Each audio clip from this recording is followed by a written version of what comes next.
Hey, Gally.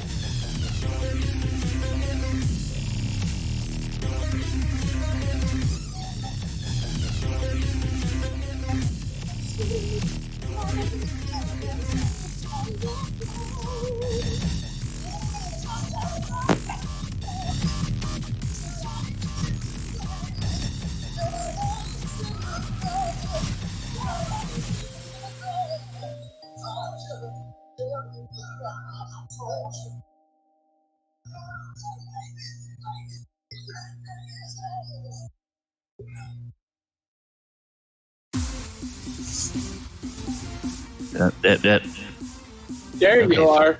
Jesus. What? Slow damn thing on Discord. Afternoon, ladies. Hello, hello.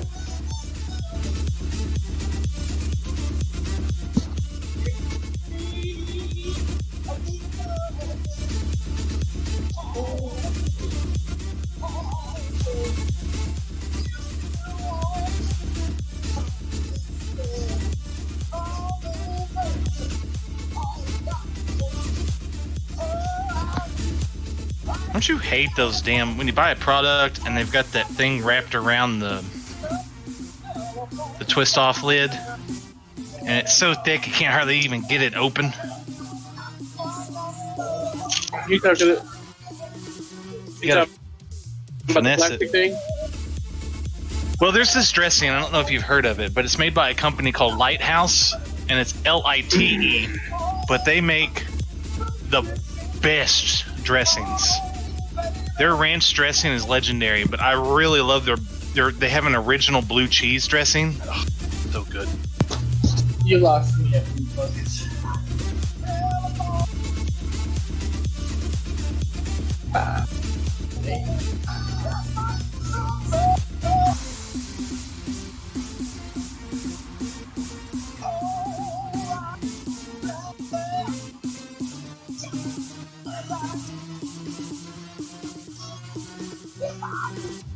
I just got a second taste of my burritos in my coat.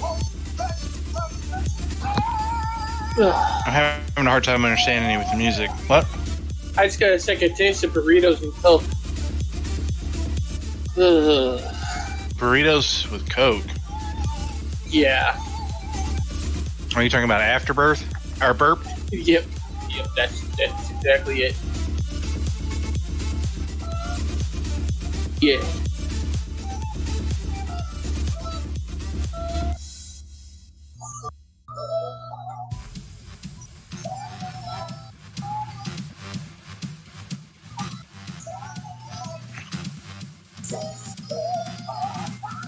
You think that new Mortal Kombat movie coming out in a couple days is going to be any good? I'm hoping so. Well, it's a reboot, so let's hope.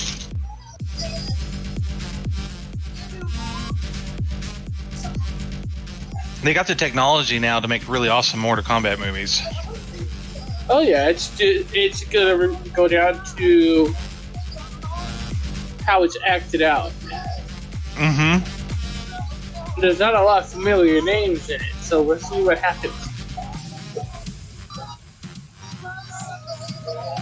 Usually that's a good thing. That worked out really well for Lord of the Rings, but I mean,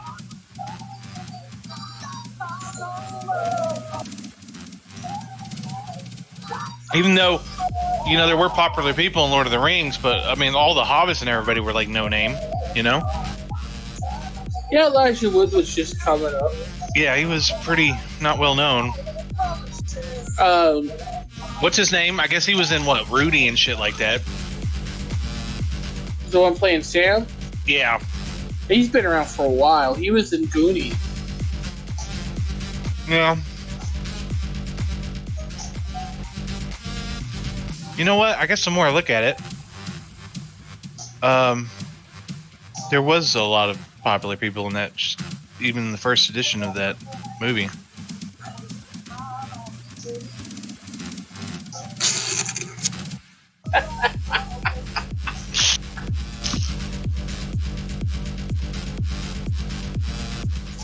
Oh, that's fucking great. Well, Here you go. Ah.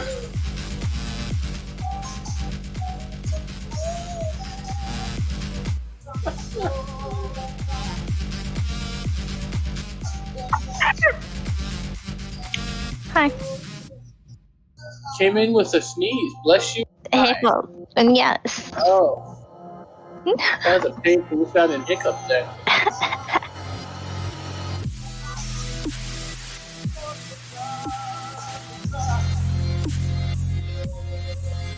oh, man, you wrote a long paragraph here.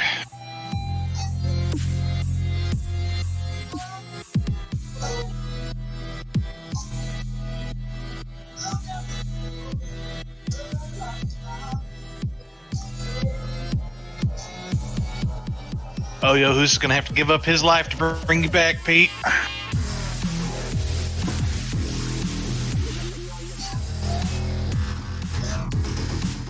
Hey there, Ivy. How are you doing today? I'm reading. Give me a second. Well, we are having some weather here today, so I hope that. I Weather? don't. Yeah, I hope I don't. In Florida? Oh Yeah. God, get to the storm shelter. I know. It's that stuff that was pushing across the south the last couple of days. We're getting sort of the bottom end of it. So thunderstorms rolling through this morning and this afternoon. It's supposed to start clearing up now, but we've had some areas in my county. We've had a little bit of hail. I haven't had any here at my house, but there's heavy thunderstorms off and on this morning, starting about 11 o'clock. It got up to around 81 degrees by about 11 o'clock, and then the rain started. And when I went out at 12:30 to grab lunch, it was air temperature was in the mid 60s, and the actual temperature of the water, the rain, was like in the low 40s. So it's going to cool down. So it's a bit Yeah. nipply, is what you're saying, Governor? No, just actually it's kind of cool. It's too early in the year to be in the 80s. I can agree with that. It's I mean, I'm about just- 60 degrees here. I'm But just most saying, people- if your chest is getting hit by 40-degree water, I mean, this is I'm going, it's a little chilly. Yeah, all right. Oh, okay. Let me go to the. Hey, Skyline. Welcome back. Let me go over to the Apple Music, turn the music down. Welcome, everybody. Welcome to Session 92 of the Walker of Waterdeep, a session that I like to call Do Warforged Dream of Sheet Metal Sheep? That's a question that we might be able to answer today. And we are going to get started relatively soon after our little recap. Last time on the Walker of Waterdeep, the party found themselves in at the end of a very intense fight. They were fighting against Ryusei, the Falling Star, one of the 5 spirit guardians, a corrupted spirit guardian of the realm of Kamigawa. And in addition to burning up a tree that was precious to Elora, it also felled 2 of the party members. Adamant fell to the fiery breath of Ryusei, and Enka fell to the breath of Ryusei. And speaking of Enka, I need to send a quick IM here and just say okay.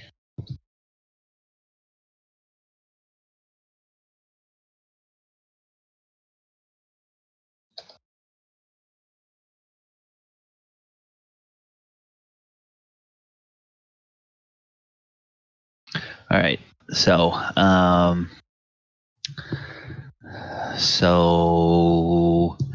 what I am going to do, players, we discussed a little bit of this offline for right now.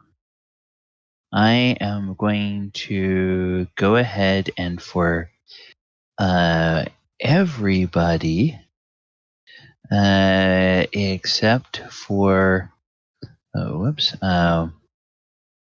for everybody except for Pete, I would like you all, if you will, to go ahead and mute yourselves. Pete, make sure you have your radio off and everything in the background. Oh yeah, I turned it off. Okay, and we'll go ahead with you. All right, I'm going to go here, and I'm going to go here. Okay, now, Adamant. Yes. Adamant, flame billows all around you, and Adamant feels himself being ripped away from the Warforged shell where you have existed all of these years. There's no pain, because Warforged don't feel pain, but there's an intense disorientation, and Adamant feels like everything is spinning until the light grows so bright that you're completely blinded. All sensation disappears. You can't hear anything, you can't see anything, you can't feel anything. You just seem adrift in utter silence, blackness, and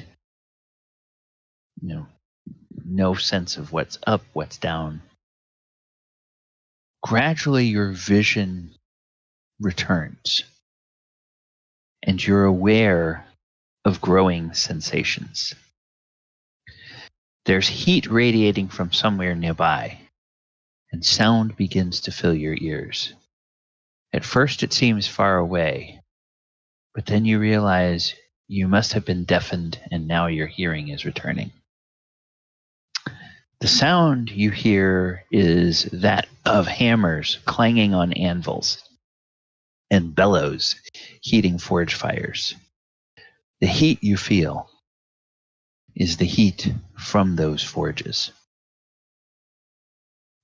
You feel like you're blinking, and as you look around, you see several dwarves working in forges that are like something from a blacksmith's fantasy.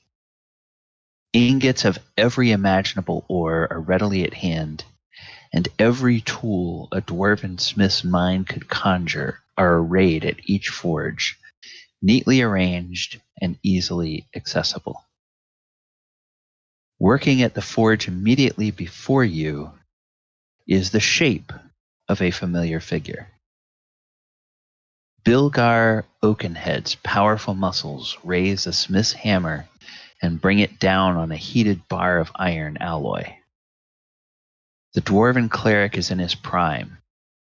He's obviously strong in the faith of Moradin, and yet he's younger than you ever remember seeing him before. the metal rings with a distinctive tone that you immediately recognize signifies the constitution of the metal. He's working a piece of alloy that contains iron, zinc, nickel, tungsten, and trace amounts of electrum. Adamant, you recognize Bilgar, so tell us what he looks like. He would be powerfully built even for a dwarf from working the forge so much, and he'd bear the scars of many a battle. Nice full head of red hair, Viking-style beard,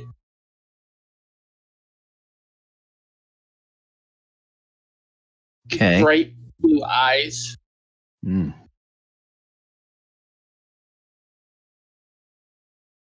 Do you say anything to him? Adamant looks around. Gee. Then he fixates on his creator and master. Just kind of stops moving, then walks over to him.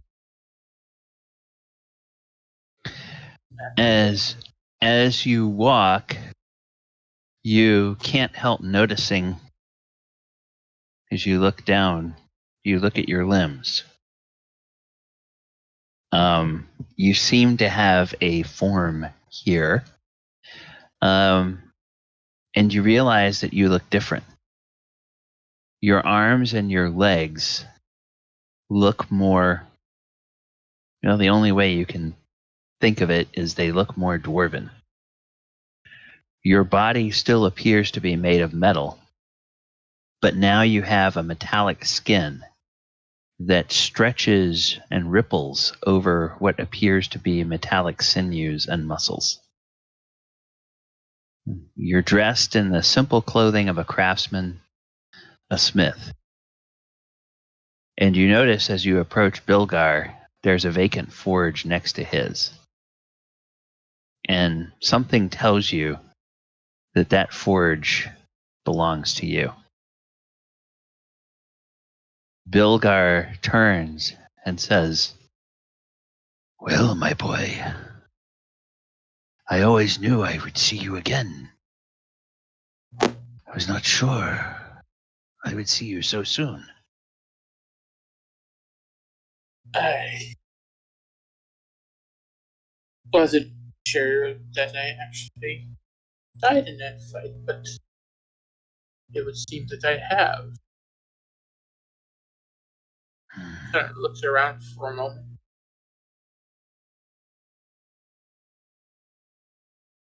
It is good to see you. Yeah, yes, it's good to see you. Do you know where we are? I can hazard a guess, but I don't think I'm ready to be. He chuckles. This is Arakanor. The basement of Arakanor. Where Moradin likes to keep an eye on those of us that he is tasked with special projects. You see this? And he indicates the piece of metal he's working on. I do. This is a commission from the creator himself. It's a gift for a faithful cleric from some place I've never heard of, a plane called Kaladesh.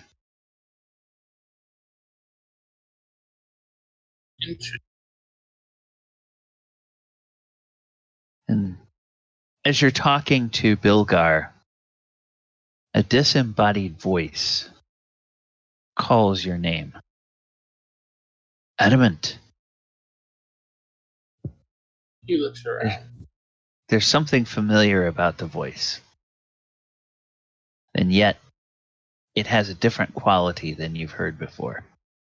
You look around, you don't see anybody there. And the voice calls again.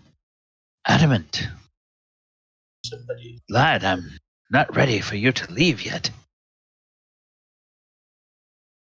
And you realize the voice you're hearing is that of Lefgrim. Oh. But Left from there's no physical form. You tell Bilgar that Lefgrim is calling. Yes. He nods. He says, "Yes, yes, I thought he might." And then your attention is drawn over there, where you see broad stairs leading up to an open doorway that leads out of this area that he's described as either a basement or a cellar in the mansion where Moradin lives. And standing at the top of the stairs, there are two figures. You immediately recognize them as Moradin and his wife, Baranar Truesilver. The other dwarves around the cellar that are working at their forges, they lift up their heads and salute the god and goddess, and the two of them descend and move toward you and Bilgar, where you are talking.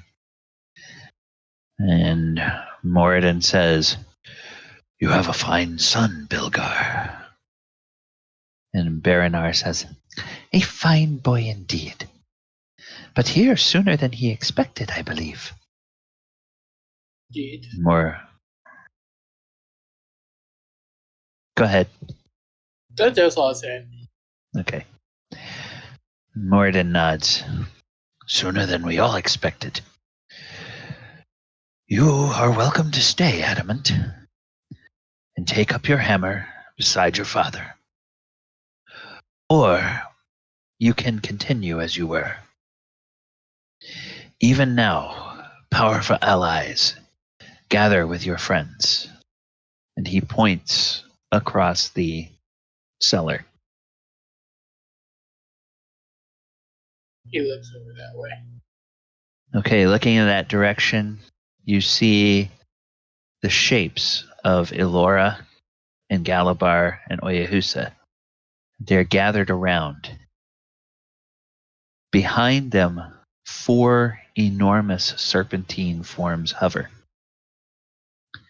Presently, a 5th serpentine form, familiar to you but somehow changed, somehow looking more majestic and resplendent than you saw it before, rises and joins the others in looking down at the molten slag and pile of ash that lays between your friends.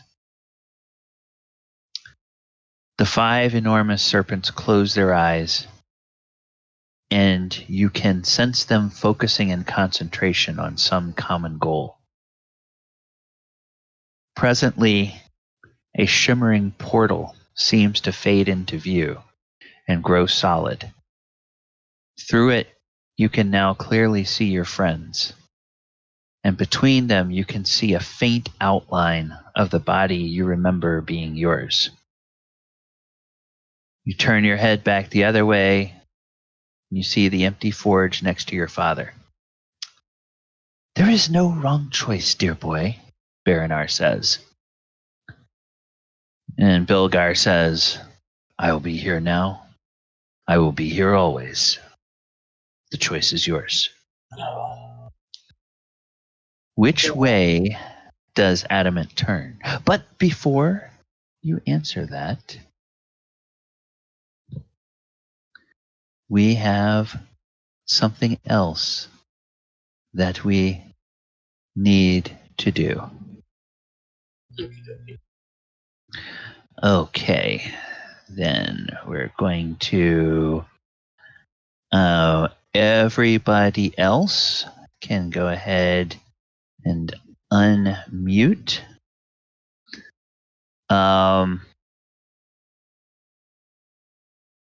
Okay. Okay. All right. Enka will be along momentarily. And Pete, if you will, just DM me what your decision is, so that when we finish up with these guys, I'll know. I'll know what to do. Okay, so Galibar, Elora, Oyohusa, you guys can go ahead and unmute, and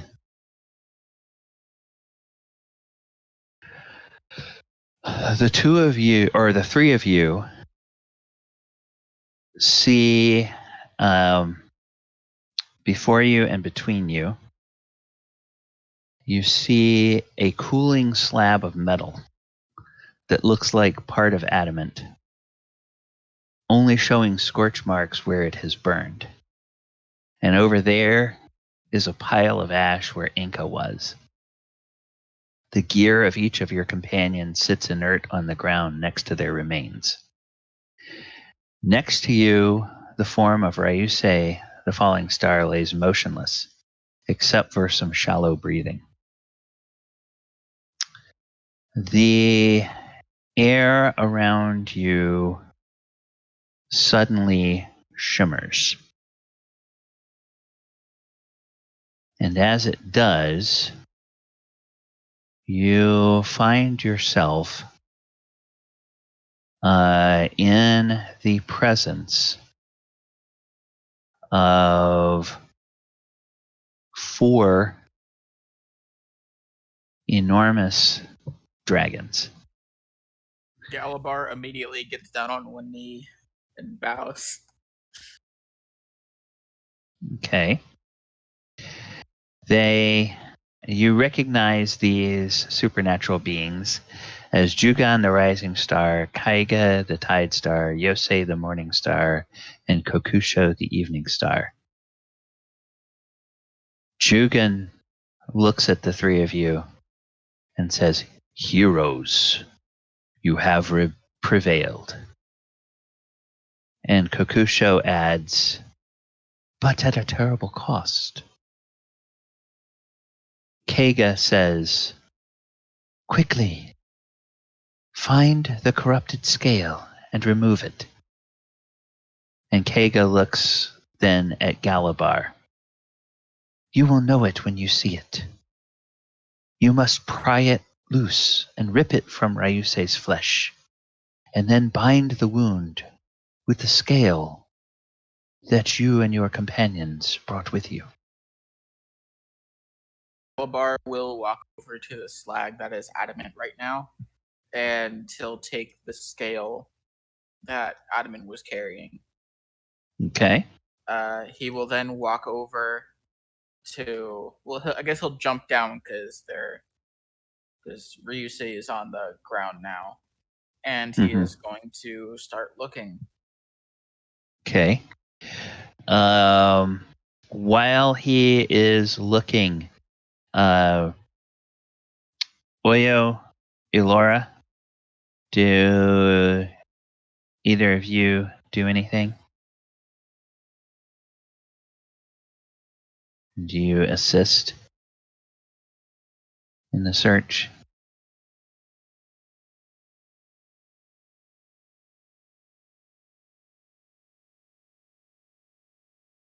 Are they Okay. muted? Nope, they are not. I do assist. Yes. Okay. All right. Okay, so I am going to make a quick roll here. And let us see what we see. Okay. Elora, you are the one who notices the something distinct and different. You notice a scale that seems out of place. all of Ryusei's scales appear to be charred and blackened, but most of them are iridescent and somehow they shimmer. But one is different. It's festered, and it looks like a dull scab.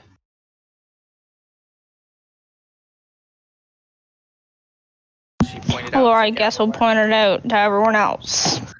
Okay. Galibar will go over and they said I need to rip it out and replace it with the new one. Yeah, so would you try to grab it with your hands? Would you use a tool? How would you? Galibar, he'll probably take some cloth, and like put it around the scale and try to rip it out while raging to get advantage if I have to roll. Okay. You work at it a little bit, and at first this corrupted scale is very stubborn, but then finally the strength of your barbarian rage rushing through you, you can pull it off. And when it does come away, some kind of energy seems to wash over Galibar. In that moment, Galibar, you feel like something that you've been waiting for a long time finally clicks into place. You sense that almost like a combination lock that has been just kind of waiting on the edge of the last tumbler. It finally falls into place. This gradual transformation that you have experienced ever since that day in the cave in Chult, when you learned the truth about your mother, that transformation is finally complete. And you know that you are fully in command of the gifts that have come from your draconic heritage. How, in that moment, how does that make Galibar feel, and how do you react? Does the physical transformation start happening? Or no? Yes. The final transformation, whatever that is. Okay.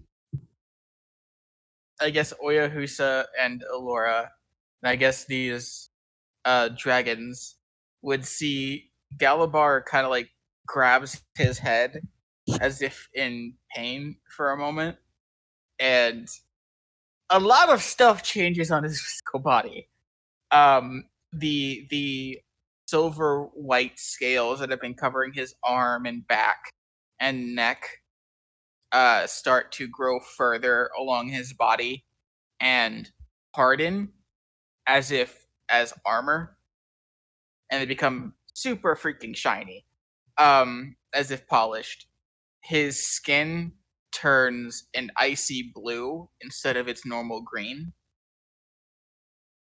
Out of his head, 2 sets of horns start growing. One of them is really small and just curls up at the top of his head, and another set doesn't curl at all, and it just goes straight back from his forehead over his head and straight back. He grows a tiny bit taller, like a couple inches. And the last part of his transformation, a draconic tail, pops out from his lower back and thumps on the ground because it is big. And he is essentially like on one knee right now, like breathing really heavily as a ton of physical change has happened to his body. Then he stands up, just looks at himself, like a little confused, at the same time like happy. And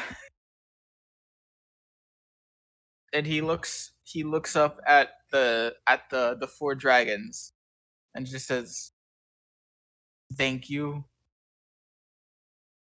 Okay, and we're going to break away from the three of you right there, and we will come back to you in a moment. I need to double check. Okay. All right. Thank you, Adamant. Now, if everybody except for Heather will mute, please. And mute through Discord, please, so I can tell that you're muted. Then Heather. Yes. Enka sees flame billow and rise around her, and she feels herself being ripped away from the Minotaur body she's always known. There's a brief and overwhelming pain as flesh and sinew boil away in the intense heat of the dragon's breath.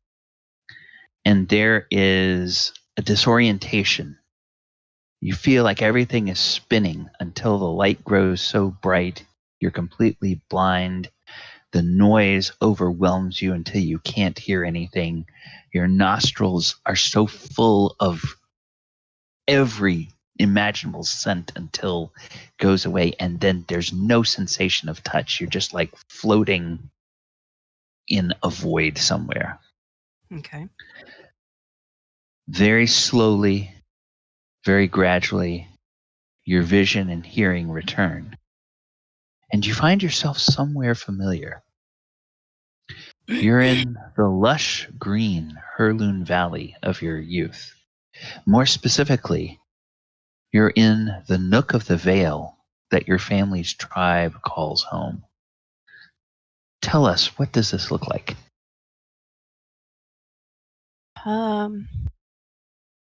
The sun is warm on my face, and the lush grass fields and fertile valleys carries the scent of fresh mown grass, growing wheat, and the wildflowers she picks so often to braid into crowns, and the hint of goose and waterfowl feathers along with the scent of sheep's wool assault her senses.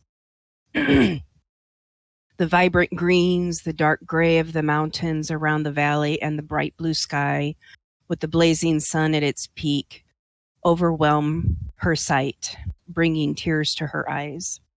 The sound of meadowlarks calling to each other, the sound of the wind through the trees and the ripening wheat, the sounds of herds of sheep making soft calls to each other, while the geese used to guard these herds make soft gabbling noises to each other as they walked along next to the sheep nibbling grass here and there. I see the homes of the tribe's members, many of them built into the caves on the cliff face, built into the valley walls, some with wooden fences, walls, and entryways built around and in front of each entrance, marking them as private spaces, and declaring which family lived where, and her eyes are drawn to her ancestral home. And there she sees the crude pots that her mother always made to hold wildflowers and herbs, the sharpening stone and wheel that her father used to hone his sword and scythe for wheat and hay farming, and the pebbled pathway that she personally had kept repaired and added a design to when she was young. Okay, and as you look around, you see a familiar figure. You see your father. And you can tell as he inspects and polishes his practice blade that he is ready to head off to the arena to hone his skills and practice. You feel drawn towards your home. You can hear the voice of your mother inside, and you call out to her, but there's no answer from her. And when you reach the door and you try to open it, you find that your hand simply passes through the latch, and some impassable barrier prevents you from entering your own house. You see several other figures around, and you try to speak to them or call out to them, but it's as if they cannot hear you or even sense your presence. And then suddenly, quite unexpectedly, a warm hand is on your shoulder. You turn and you see your grandmother, looking younger than you ever remember her in life. Tell us, what does she look like? She, where I always had that creamy colored fur and hide, hers is almost a silver white. And she had always asked her grandmother when she was young if that was because she was older. And her grandfather would always chuckle and say, no, they called her the Silver Maiden since she was young, just because her fur had come out to that very soft, delicate, grayish silver color that is quite rare to be seen amongst minotaurs. Her eyes are a deep brown, such as Enka's are. She's dressed in the casual day-to-day attire of the women of her village, even though the cuts may be just slightly outdated, but it's still serviceable. It shows love and care with the stitches of embroidery along the edges of her skirt and her apron. And there are bangles and beads and soft little bells braided into her hair and hang off of clasps that wrap around the base of her horns. She has larger horns than her mother or herself, but they're still decorated and very beautiful. And your grandmother smiles and she tells you, it is both our blessing and our curse, child, to choose to stay here and watch over the souls of future generations, or to choose to go forward into the unknown.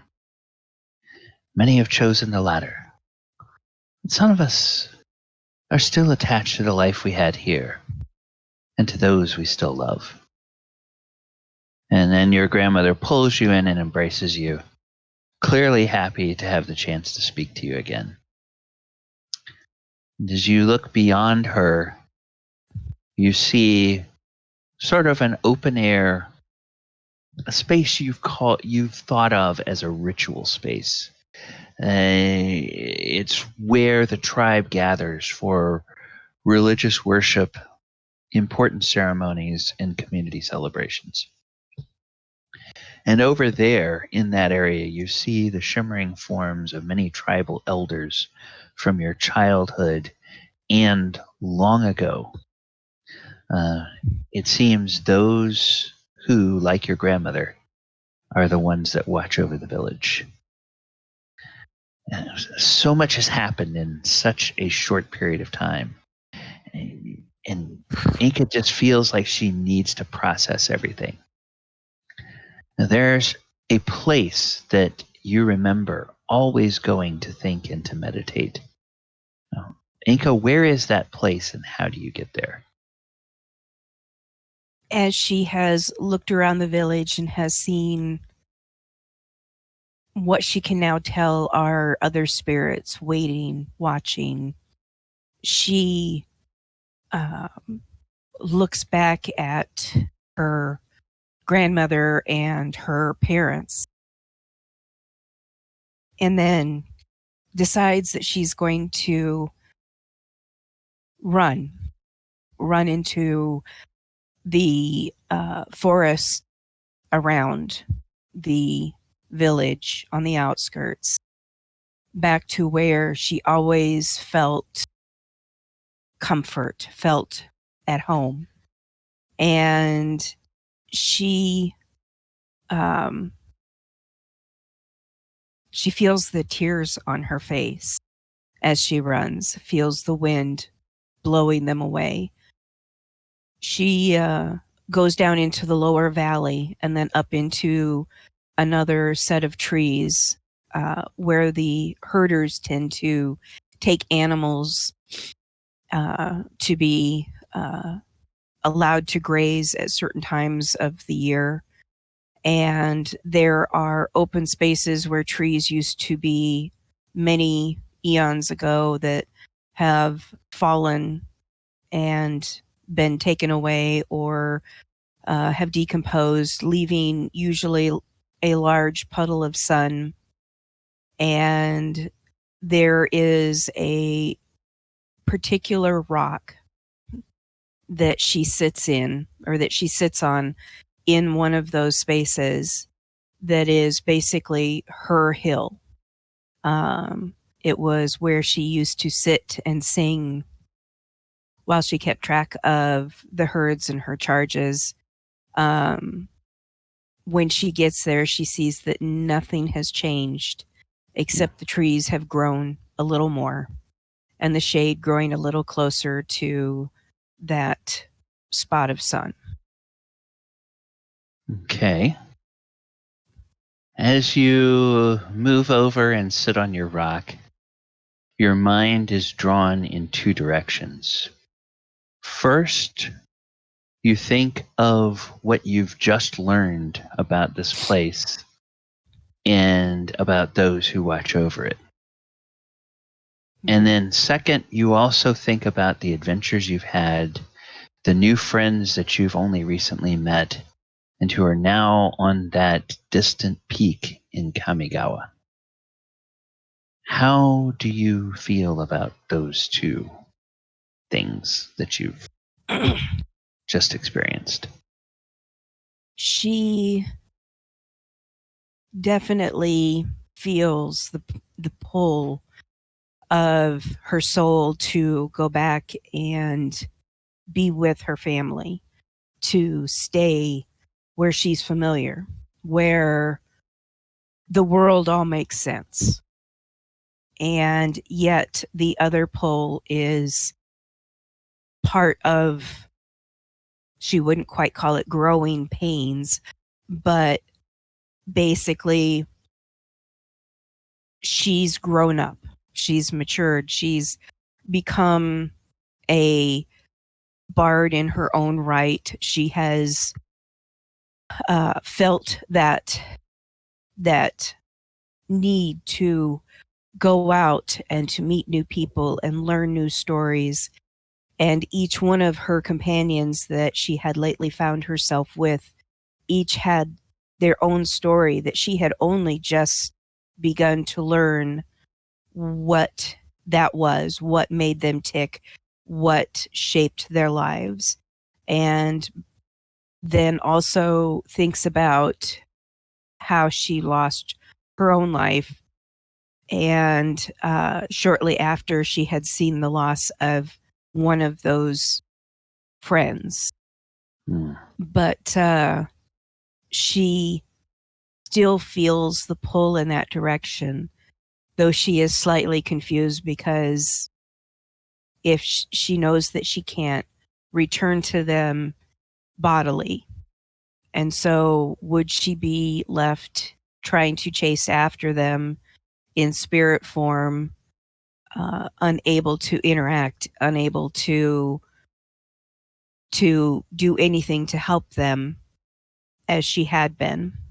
So she still sits and tries to figure out which pull is the strongest. And after some time, she turns herself more towards that dark, overgrown path that leads away from the village.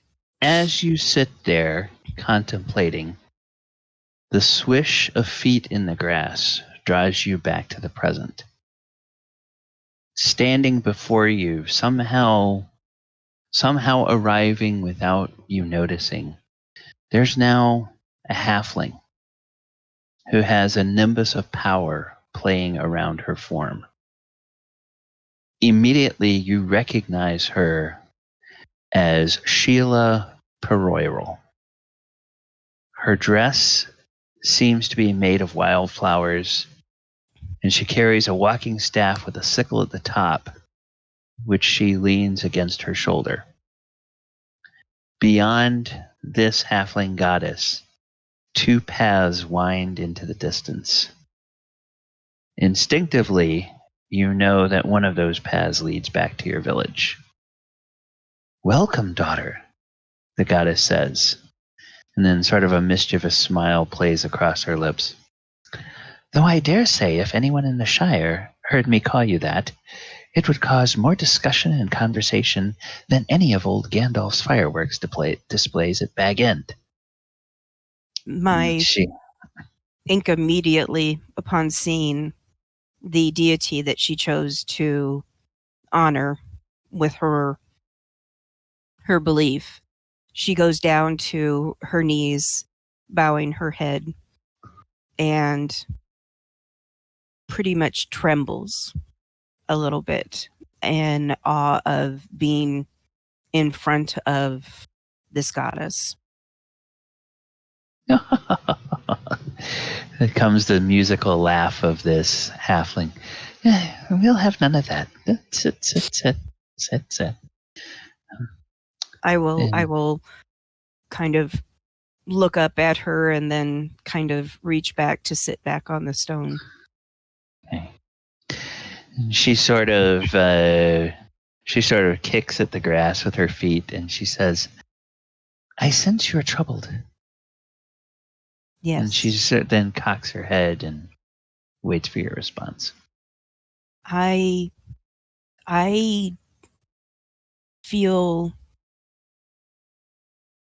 frustrated that it took losing my own life, perhaps some would say in a stupid fashion, but it took me losing my life to come back here to my family, to where everything started. And it's hard to want to leave, but I sense that there are others that still need me, that there's things left undone. And I just made this group of friends. You know, we've traveled for a little while together, and I saw the many connections amongst them that kept them all as a cohesive whole, a group of friends that even though they all had their own differences and they all came from different places and backgrounds, they still knew how to live as a family in its own way. And I had hoped to one day be a part of that family. "Oh, well, I think you still have some agency in the matter." And as you look at those two paths, now you recognize that the other path, which had at once seemed dark and overgrown, it now seems brighter and clearer, almost equally clear with the path that leads back to your village. And along that path, you spot 4 lights glowing like colored lanterns or will-o'-the-wisps. And behind those 4 lights, there are 4 enormous serpentine forms hovering. Presently, a 5th serpentine form, familiar to you but somehow changed, somehow looking more majestic and resplendent, rises, and it joins the others in looking down at the ash that lays between the lights. And Sheila smiles at you and says, "Choose, daughter. Neither path is right or wrong. Both are open to you." And as she speaks, the 5 enormous serpents close their eyes, and yet you can sense them focusing in concentration on a common goal. A shimmering portal seems to fade into view and grow solid. Through it, you can see your friends and the faint outline of the body you remember being yours. Which way does Enka choose to go? But before you answer that, we will return to the mountain peak. Okay, Elora, Oyohusa, Galibar, you guys can unmute again. Okay, Galibar, you you swoon for a moment, and then you steady yourself, and you remember you have that scale that Adamant was carrying. And you press that scale into the flesh of Ryusei. And as you do, a ripple seems to wash through the Dragon Guardian. The 3 of you gathered on the mountain see a transformation take place in the fallen Guardian. The blackened and charred scales seem to lighten as color floods back into them. Ryusei takes a deep breath in his slumber, and his eyes open. No longer do those eyes open into voids of flame. Instead, they now open into the color of honey. And you see before you a magnificent version of this creature that had been laying there before. Ryusei stirs and he greets his siblings.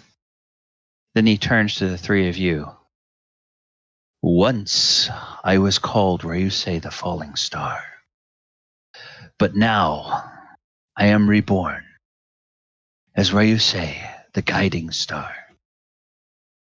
Thank you, heroes. You risked your lives, your very souls, to cleanse the corruption that had consumed me. Now I will join my siblings in helping you."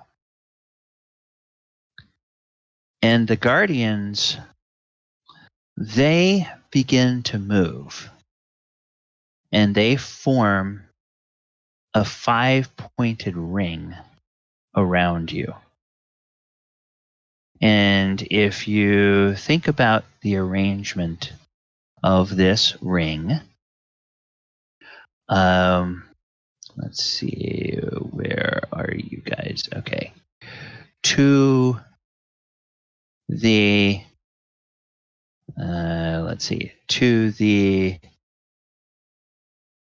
to the southwest of you is Ryusei.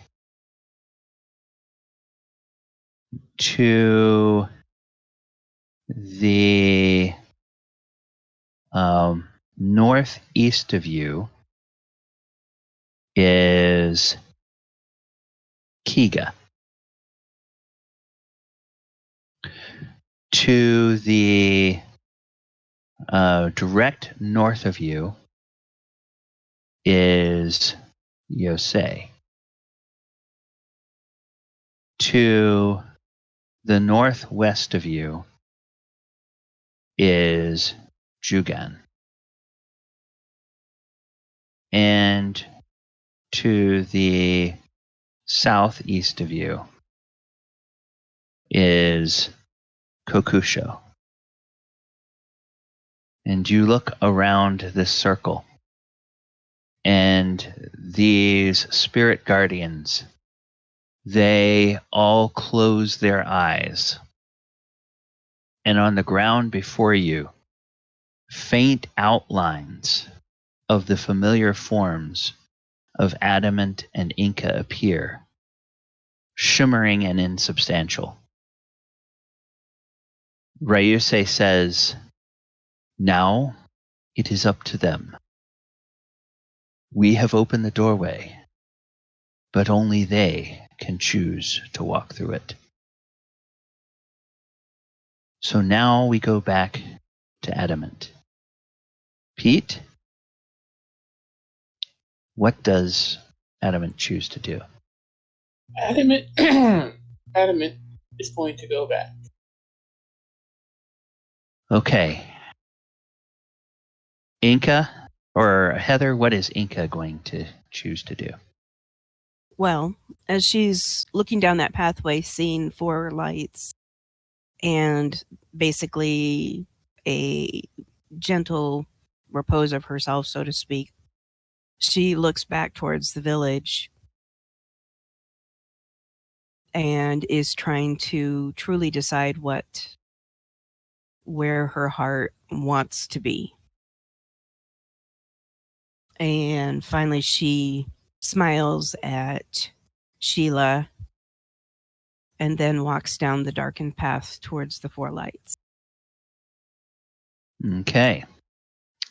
And for the 3 of you on the mountain, the shimmering forms, the faded and insubstantial forms of your friends, they gradually grow more solid.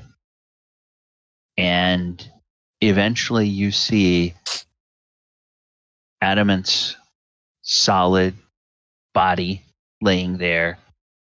And then over there, you see Enka's solid body laying there. And they're almost exactly as you remember them. But there's a slight difference to each one of them. Adamant, what do they notice that's different about you? If you've ever seen metal that's been burned, it has that deep bluish tinge to it. That's what Adamant has now. He's got spots on his body where it's just that deep blue hue.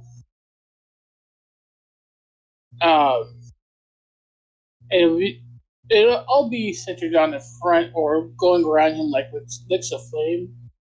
And his back would be pretty normal. Okay. So it's clear that the metal that forms Adamant has been heat stressed,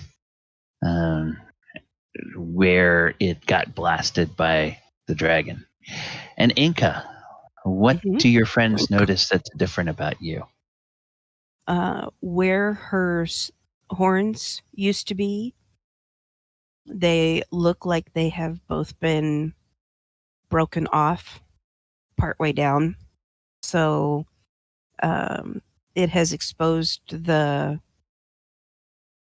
core that's inside of these horns, and they are a bit bloody and ragged looking, what's left. Okay. And Galibar, Oyo, Elora, your friends are back. What do you guys do? Galibar will just once again go onto one knee and bow to the 5 dragons. He says, "Thank you very much for both this boon and for bringing back our friends. I can't thank you enough." He's saying it in Draconic. Yes. And they look at you, and you can tell they seem to be somewhat satisfied. They appear to be very pleased with themselves. And They say, well, it seems to us like that was the least we could do. We could not, of course, force them back, but at least we could give them away. It was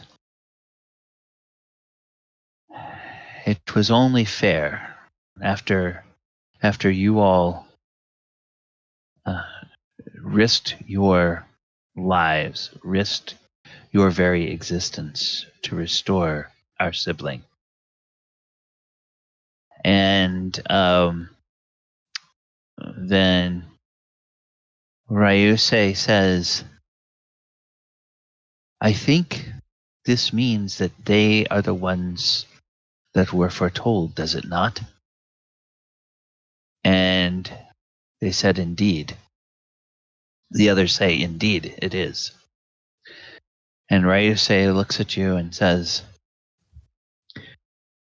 prophecy told us long ago that one of us would be corrupted.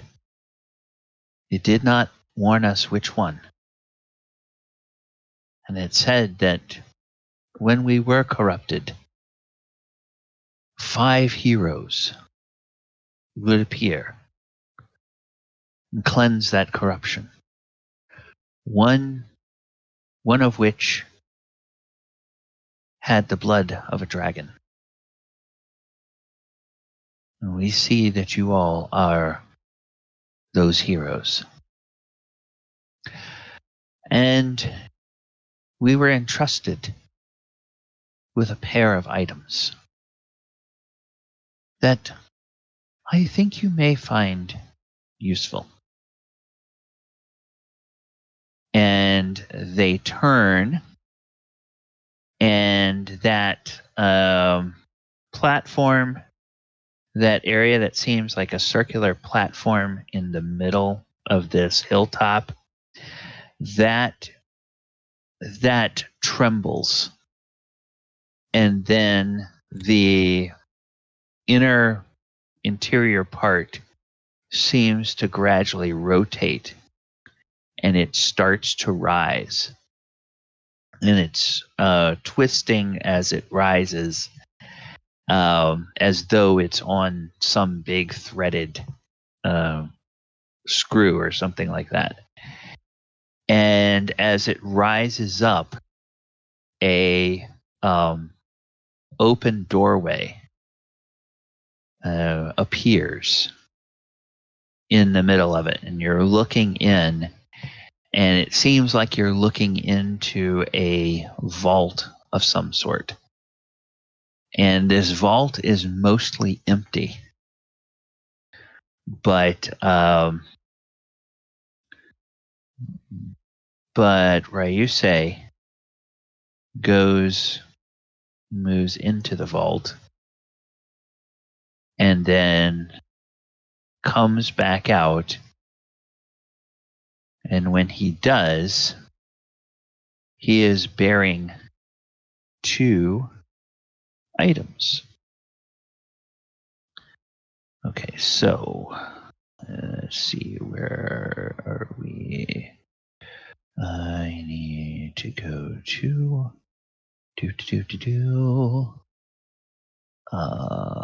let's see.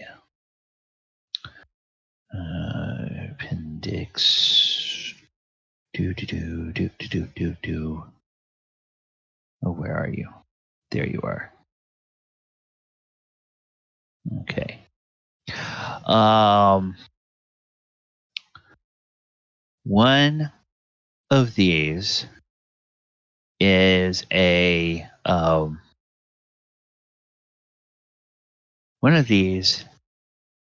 strange looking gnarled staff.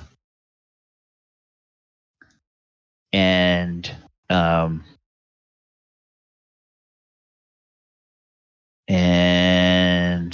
which one is it? Jugan, the Rising Star, the guardian of the forest looks toward Elora and nods and says, Elora, this is Jugon's branch. Take it as a token of our appreciation. Laura will lift her head up from Enka's software that is now covered in her tears and go up to Ryusei and gladly stick out her hands. Say, I'm very thankful. As Lord, can I do one thing though?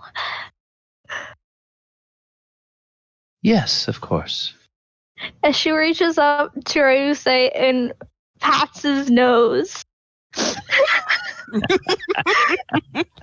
Pat, pat, pat. Okay. Thank you for coming back too. Thank you for helping me to return and for cleansing me from the corruption that was within me. I'm going to do this. I got so busy. I did everything except for the fact that I didn't save these images in the place that I need to save them. So as Elora turns her back to walk closer to Enka to hide her face again, she'll mumble to him, "Still pretty though."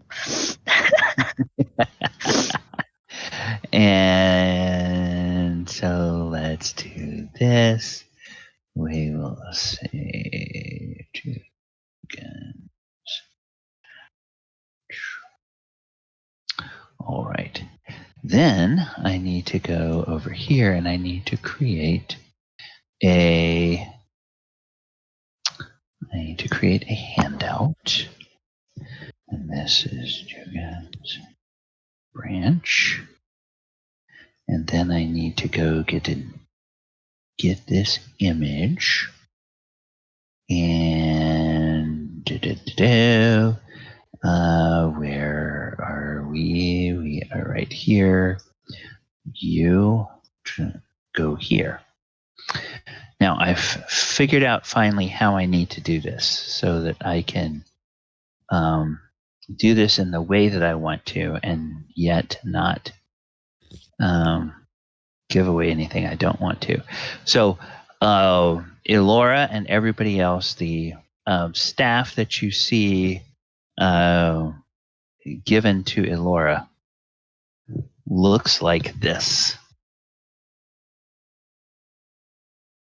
Ooh. It's a gnarled branch, and when you pick it up, Elora, from what appears to be the top of the branch, you see structures that look almost like dragon's wings fold out of the branch. And then something that appears like a crest or a crown with two twin open circles appears out of the head of the staff. And it doesn't shoot those rays or anything while you're holding it, but it just goes like that. And then after a few moments, those wing structures and that crown structure all fold back into the staff, and it's just a gnarled staff again. Laura looks amazed how the branch can do that, and she's kind of like looking at it, trying to investigate it. Okay. All right. So now what I am going to do is, I am going to take it out of everybody's journal, and I'm going to grab the description of it, and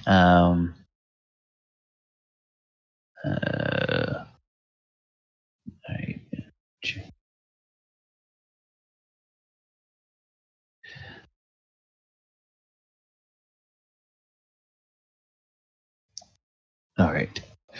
Oh, fudge. Okay, no, I'm sorry. It's Junkai's branch. I was getting myself... because it's named after the forest, not after the guardian. Okay. Yeah, it just looks like a gnarled branch when it's being carried normally. When the user calls on one of its powers, the staff appears to fold out a head and ribs of draconic wings, which then fold back into the wood of the staff and disappear once the power is spent. So, I'm going to grab these things, and nope, you don't get to see what the tier 3 powers are yet because you're not a tier 3 character yet. So,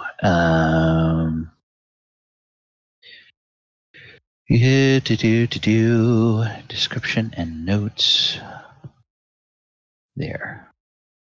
Okay.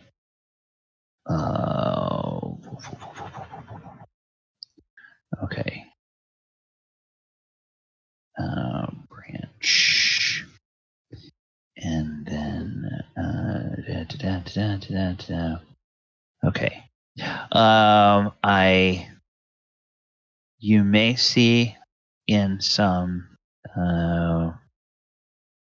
I'll clean up some inconsistencies in there in a couple of days, but it's just the name. You'll see it some places called a branch and some places called a root, but it's the same thing. So I'm going to go ahead and put this in your journal. Okay. Now, Ivy, you get that, and you are able to look at it and see what it all does. Okay. Then the other item that Ryusei has is Ryusei has a sword. And I need to go back to the table of contents here and figure out which appendix this is in. It's in this one. Okay. Boom. Okay. Then. Okay, we're going to go do this. Actually, I'm going to do this. Come on.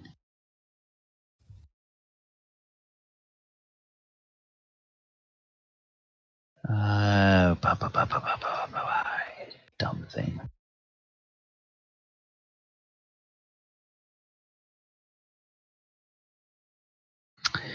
And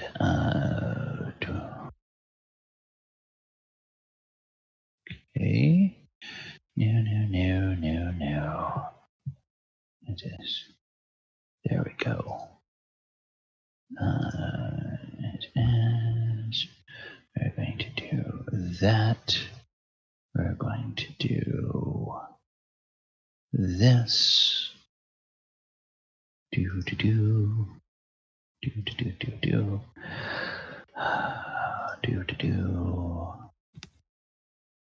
There we go. There we go. There we go. There we go. There. Okay. Now,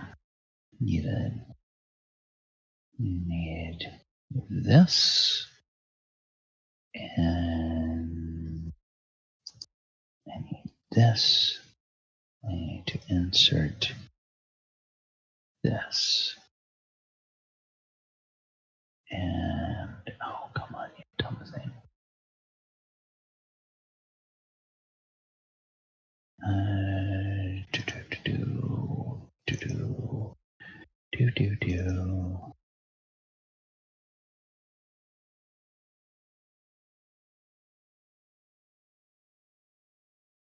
Where are you? Oh, come on. Where the hell did I just put you? I just put you somewhere. Thought I put you here. Oh, I did. It was a different name. That's what it was. Okay. So then I'm going to take this thing and I'm going to grab this image and I will save this as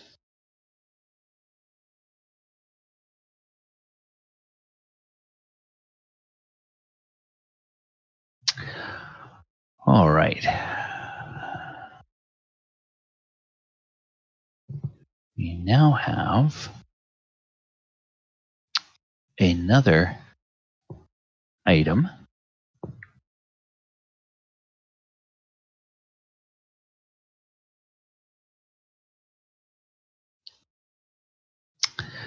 that you guys will see. This is a sword that he extends and he looks towards Oyohusa. And okay, come on. Go on. There you go. There you go. And what you see is you guys will see this.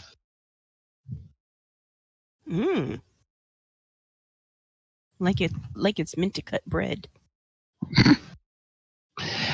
It is a sword that has a like a hand and a half handle. Looks like definitely when you take it, it's definitely light enough that it can be wielded with one hand, but it has the option, you can tell, to be wielded with two hands as well. And along the, or at the end of the pommel, there is a dragon's head. And then sort of down the, there's one single cutting edge on this blade. It's not a two-edged sword. It's just a one-edged sword. And along the spine, opposite of the cutting edge, there is a motif that appears to be kind of like the scales of a dragon, going down the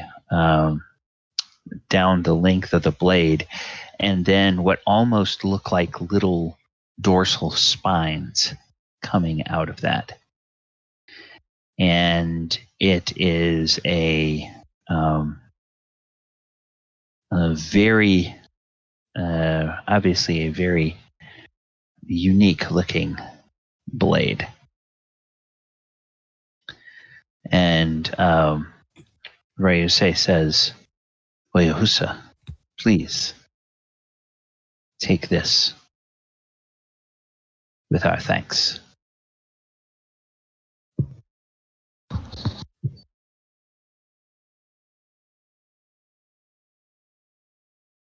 He walks up slowly and gracefully takes the blade and gives a respectful bow. Okay. And then there is, they tell you, this is Tatsumasa, the dragon's fang. Ooh. That is its name. As you look at it, it's got a mithril hilt, scabbard, and crossguard. The hilt and scabbard are wrapped in leather. It's a very strange sort of leather, the kind that you have never encountered before. And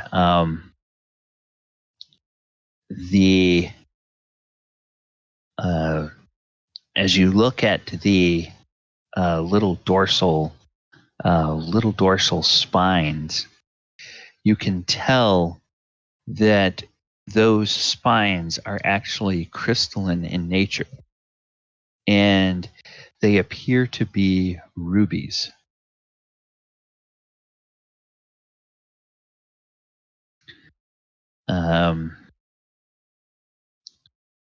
All right, and okay, so this is this, and then we get this. So I will give you the information on what the sword's tier 1 and tier 2 properties are. And then when you guys get, I think everybody is in the same boat. So when you guys get to be level 11, you'll find out what the tier 3 properties of your items are.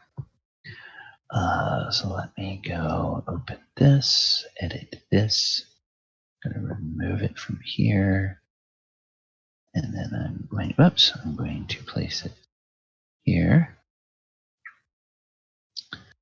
Okay.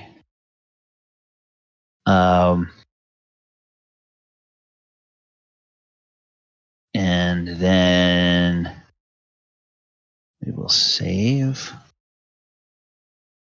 And I'm going to edit it, and I'm going to put it into your journal. Ken, so now you should see it in your journal. All right.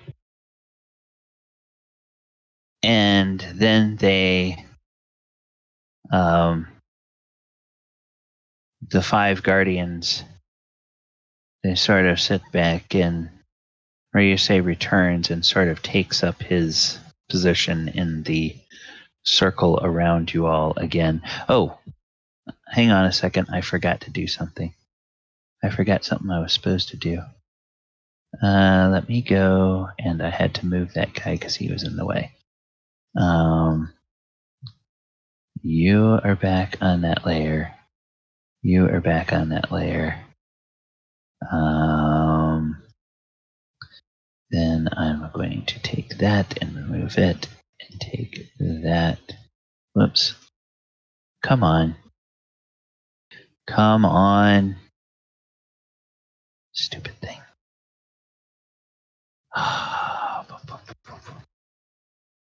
There you go. Remove that. And I'll put you back where you were. Okay, so you guys can Enka and Adamant, you guys can move around however you want, and we'll take these 2 guys and we will throw them there. All right. Whoops. All right, so then he is back in. Actually, I'm going to go ahead and put Enka over here so that I can put this back in its position. All right. Oh, bother.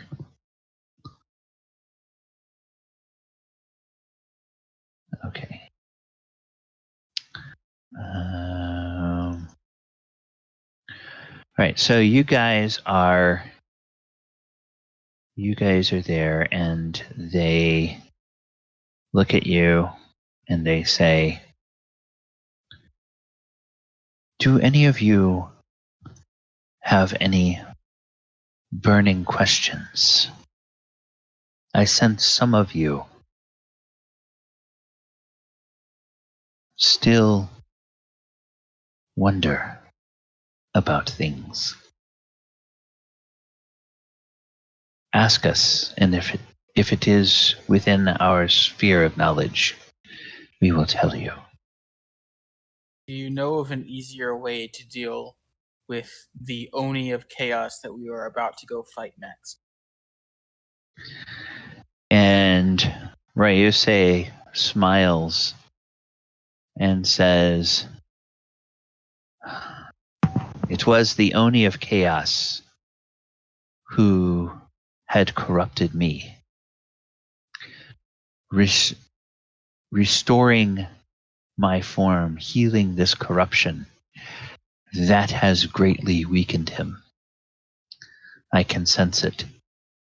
In fact, his servant is no longer inhabited by the Oni. Elora But- kind of. Oh. But the Oni, in a weakened form, I think you will find it alongside the one you go to face. It will be a formidable foe, but not, I think, as formidable as the battle you have just fought.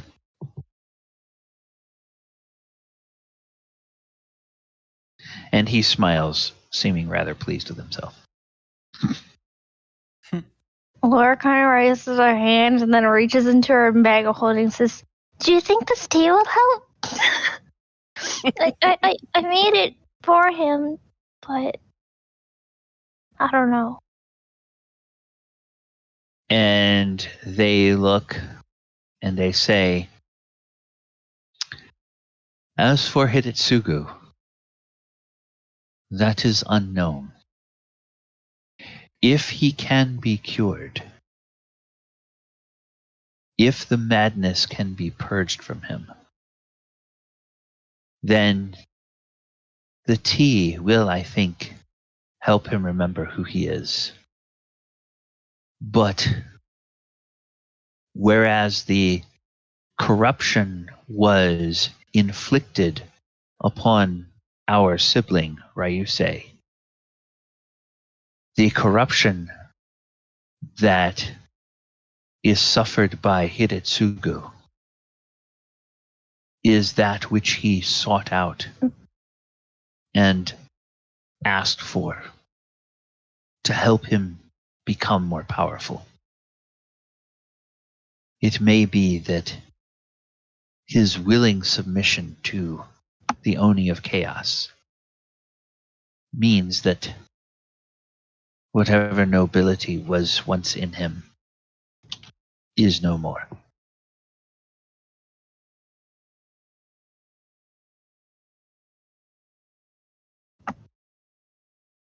Laura kind of smiles and then turns to Oyohusa and whispers, "Our tea might be useful after all."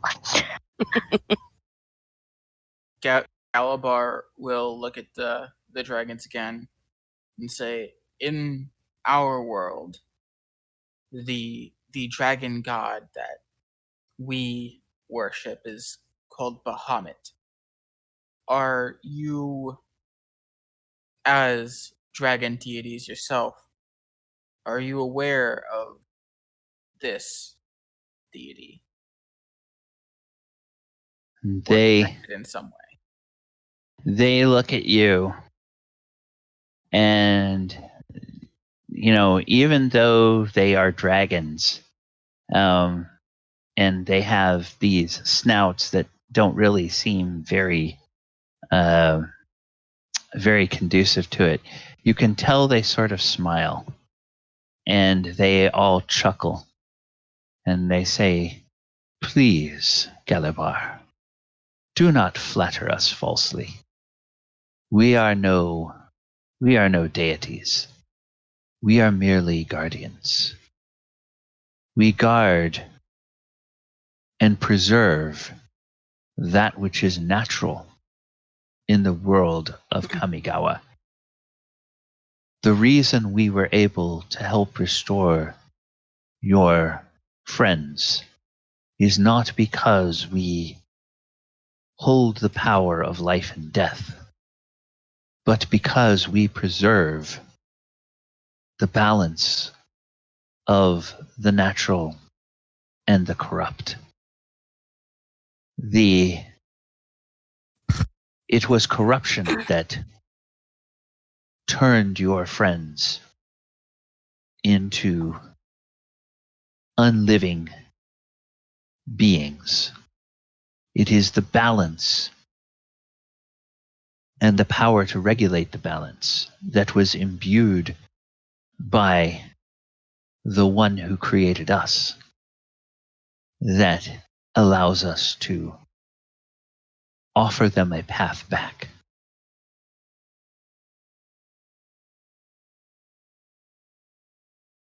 And then, Chris, what was your question again? You asked if they knew Bahamut. They say, yes, Bahamut. That name is known to us. I believe it is a sibling of the one who created us.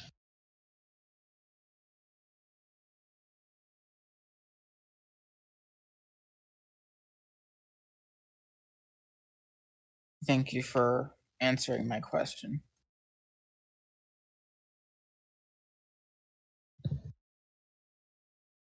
I have a question, if I may. And they look at you and they nod. Yes. This is no ordinary blade. Where did you get it? And why have you had it this long period of time? And it seems like they're about to answer you, and a different voice answers you. Oyo. And this is the voice of Aurora. It's like, you dope. This is what you were brought here for. You know full well. It's my creator who made it. I respond, well, to be honest, it was a little bit random and, how do you say, uneventful? And Chugan, the rising star, looks at you and says, You can read my thoughts to Aurora? Okay, wow. And says, Aurora speaks true. This gift is the reason you were brought here. And restoring Ryusei has always been part of your destiny. Why do you think that you bear the name Kamigawa? I have no idea. I've been trying to figure that out. Well. It seems I have more questions even now than before. Well, this I can at least enlighten you. For this is known to me. Oyohusa. Some of these names may mean nothing to you, but you can research and find out more about them. Your parents came from a plane called Dominaria. Your father was an elf named Isad Kelnag. Oof. He grew up in the Hedricel Elfheim of Llanowar Forest. And he was born 119 years before the Phyrexian Empire invaded Dominaria. Your mother, Oyohusa, was an elf named Riva Zelrin. She grew up in the Staprion Elfheim of Llanowar Forest. And she was born 108 years before the Phyrexian Empire invaded Dominaria. Both your parents were unusual for their particular Elfheims. Isad, your father, had not much interest in the druidic ways of his people. Instead, he wanted to travel And Riva, your mother, did not much care for the violent and nomadic ways of her family and clan. Instead, she wanted to climb up into the canopy of Llanowar Forest. Now, while they did not share a history or background, Isad and Riva did share a devotion to the hero goddess Freyalise, whose legend had been a staple of the Llanowar people since before the Ice Age of Dominaria. While many people thought Freyalise might be a myth or may have long since lost interest in the world, Isad and Riva each sought out all the stories and the lore they could find. They were drawn, along with several other devout followers, to a small enclave on the outskirts of the Jubilar Elfheim. There they found a spiritual leader named Master Kavead, who led their group. And then it's as if there's sort of a flood of information that flows into you. And you realize the rest of the story, which I am going to put into another handout that I will put in your journal so that you can peruse it at your leisure. So let's do this. Let's add another handout. And we will do this.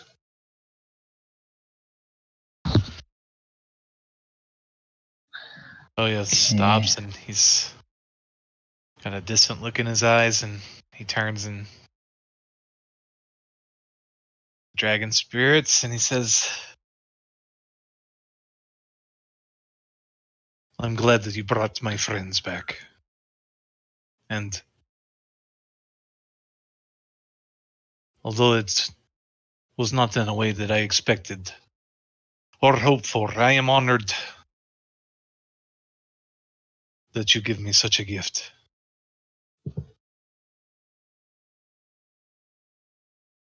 Nora will kind of smile and run up to Oyohusa and give him a big, huge hug just to recomfort him.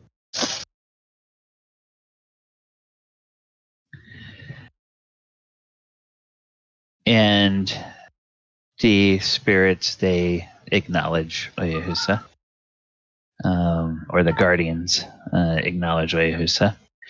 And then they look around the group and they say, "What other questions do you have?"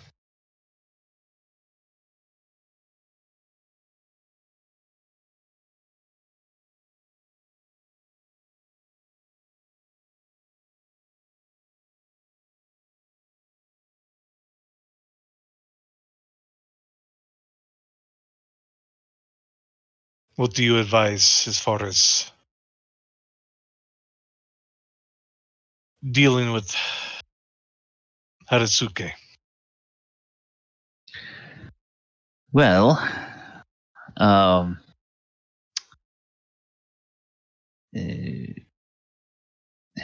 let's see. Yosei, the Morning Star, looks at you all, and she seems to grin a little bit, and she says, "Well, the first thing I would advise is that you all get some rest. You look horrible." Laurel kind of turned back towards sticking out her tongue at her. And then she kind of snickers and she says, I think you will find that your friend Mochi is able to take you to a place of safety." And Ryusei says, "Oh, yes. Speaking of rest, I must rest. The corruption is gone, but I feel weakened and tired. I will be fine, heroes. The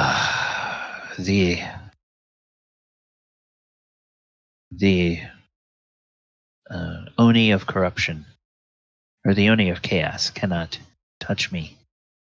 Now, this place is warded against his kind. As long as I stay here, I will be safe. And he kind of makes his way back over here towards this area. And then Jugan, the rising star, says, "Yes, Junkai Forest calls. I must not stay away too long. I must return to my vigilance over it." And then it sort of looks at you all, and it begins to gradually fade until, boop, it's gone. And Yosei, the morning star, says, "Yes, the great plains of Kamigawa, they call to me. I must resume my vigilance over them. Thank you again, heroes." And starts to slowly fade away. And boop. And then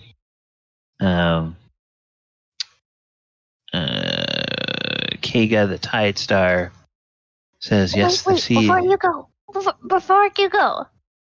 Tide Star, Yes. can you put out that tree? As it's still like ashing in fire. Oh, yes.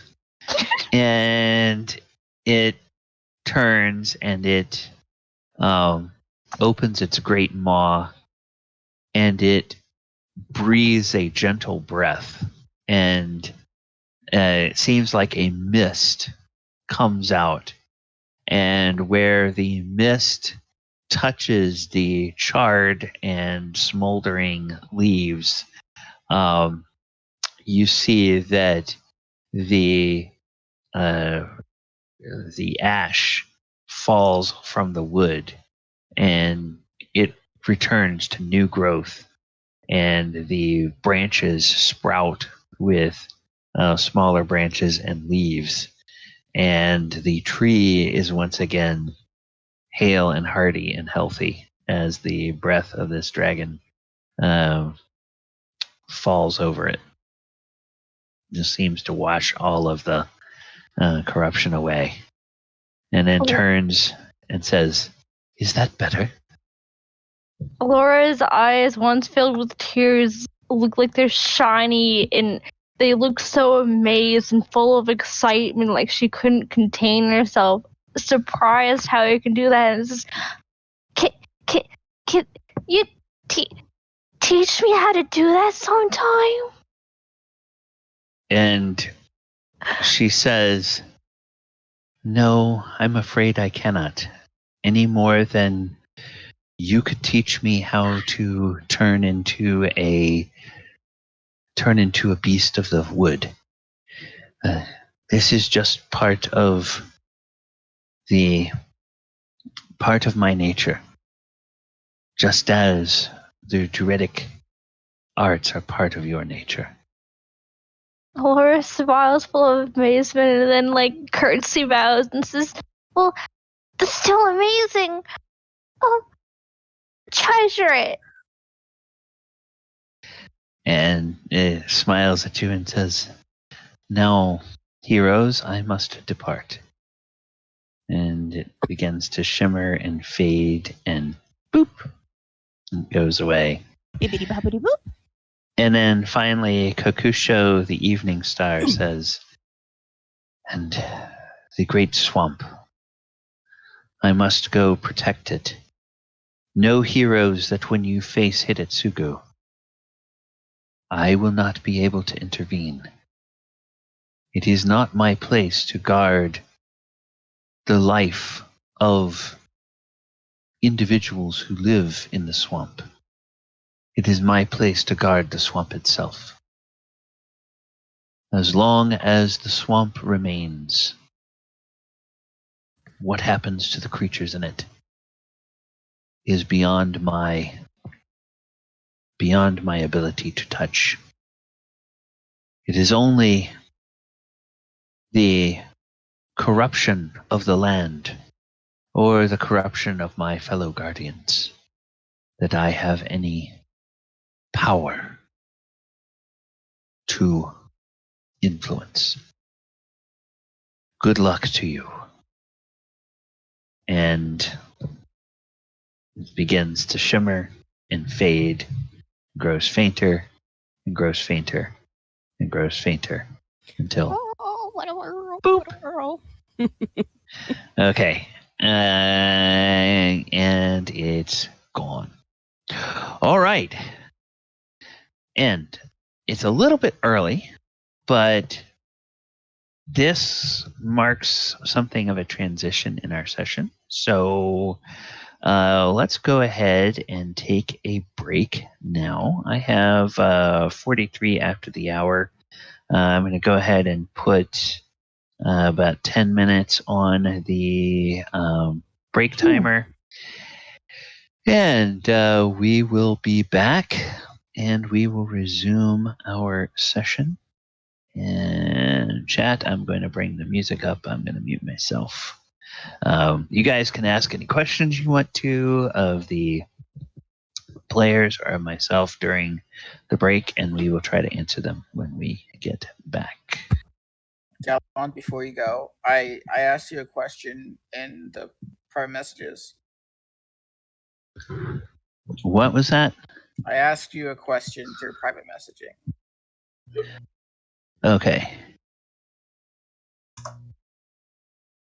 Oh, well, yeah, we'll talk about that later. Probably not today.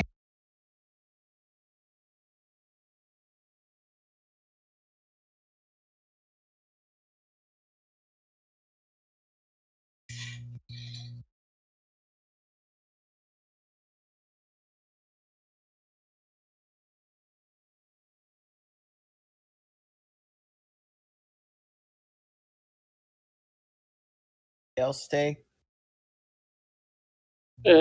Dar, Huh? what's up? You good? What is Adamant's reaction to seeing what Galibar looks like now? He's still reacting to having seen his god.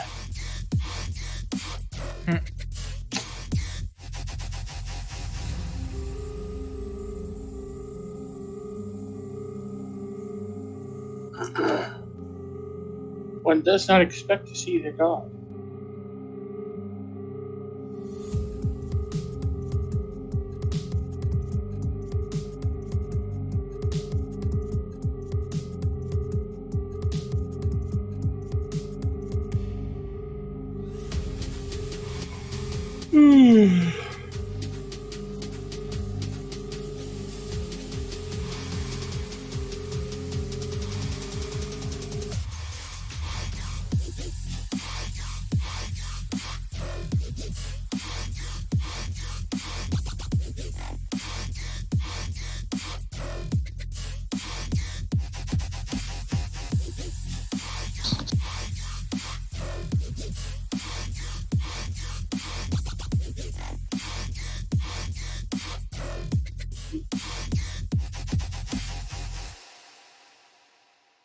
I share my origin story with you guys.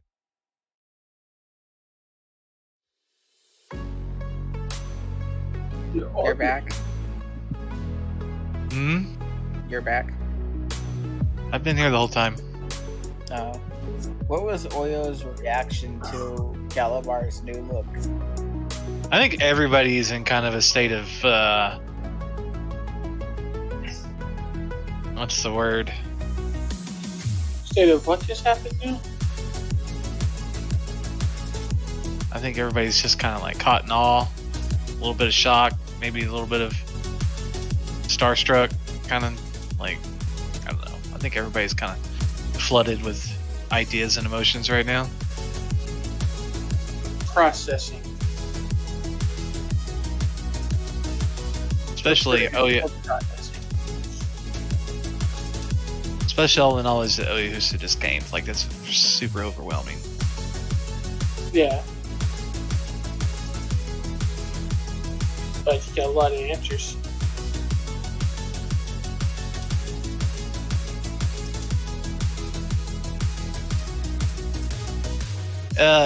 In a way, but also more secrets / questions. Yeah. Yeah. There is that.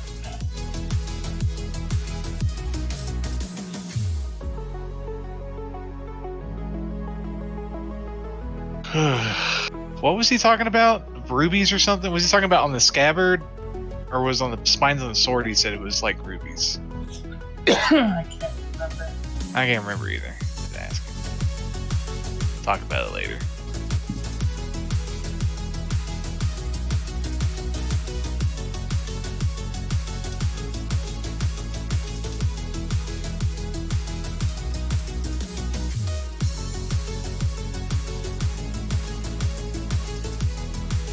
Really?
What kind of game is it for, huh? Do you not know?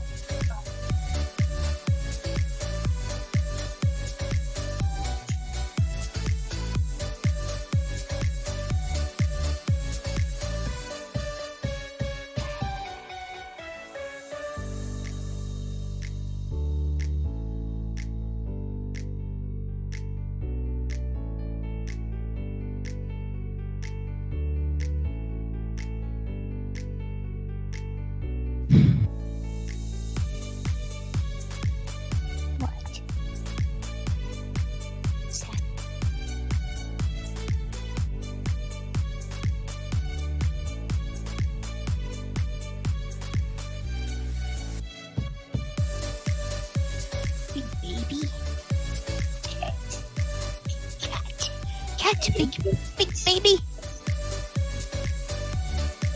What? Well, you want attention? Come over here. I fell asleep in that corner of my chair. She likes to sleep right where I can step on her, you know? Oh, of course. But that's the whole point of things. And then she looks at me like I did something wrong. It's like, you Well, of course. You did I'm do back. something wrong. All right, be right back. I come back and you can just leave me again. You see how it is. Alright. The one downside to Galibar getting his custom class, he can no longer cast Speak with Animals. it'll be alright. But I can't. Even more so.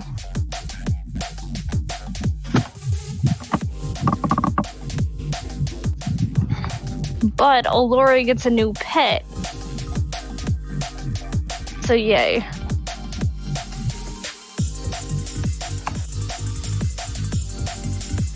How's that now? 4? 4 pets she has? Yep. She's Hell built yeah. a menagerie. The new one. her staff turns into the head of her staff turns into a wyvern head, so now she can name the staff and play with the staff too.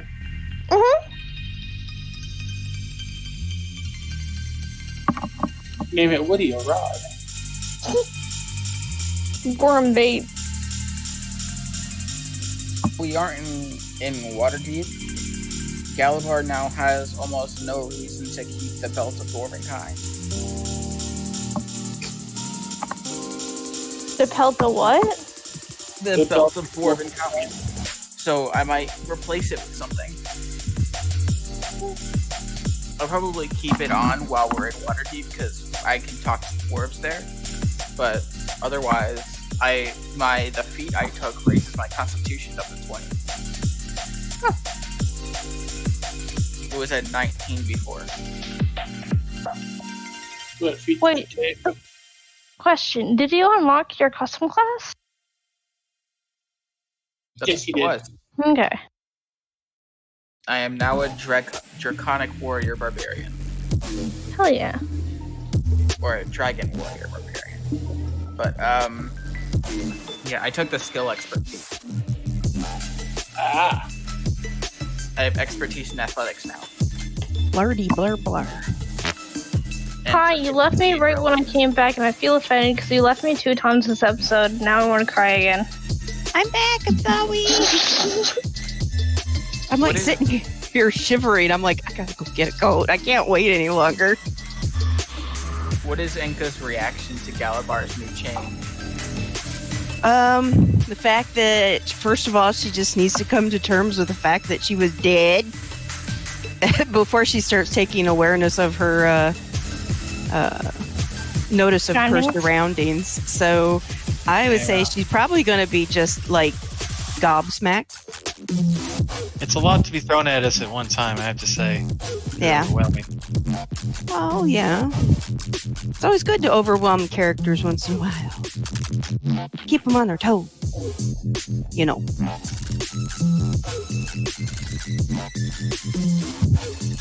So you got to sleep in the bed of a corpse. That was creepy. What? You like the way I play my bard? Yeah. Are you sure he's a bard? I thought he was something else. He is. He's a bard. Okay. Who? He's a level 1 cleric, but he's Pellinger? a lore bard. character. On the Thursday night game. Pellinger. What? That's his name, right? Pellinger. I don't know. Yes, Falazur is the name of the bard in the Thursday night game. And yes, he had a rather interesting misadventure. That that Enka was there, or Enka, that okay. Heather was there to witness the other night in the chat. And so as I explained, I said, you want to know where some of Oyohusa's hesitancy Weirdness comes from? Yeah. Well, hesitancy. It's like, it's because I think he's always afraid that I'm going to do something like that to Oyohusa. Yeah. Since now I'm officially level 8 barbarian instead of level 1 sorcerer, I took the skill expert feat to raise my constitution to 20 and Okay. Let's just, hey, Chris, let's do that when you do any kind of mechanical changes to your character when you actually go to level 9. So physical changes, cosmetic changes now, and then the mechanical changes when we get to level 9. Yippee. I don't have any of my class stuff yet. Almost. There's one thing that you do have, which is you do have your breath weapon on command. Ooh. So things like that, so you don't have to worry about rolling con anymore. It's whatever the normal limitations on that would be. if there are any. Like, I forget what it is with the Dragonborn. If it's like you get it several times a day, you just get Well, that. I get it twice because of the axe. But Right. then my class would allow me to do it. Yeah. So that you won't have to roll for anymore.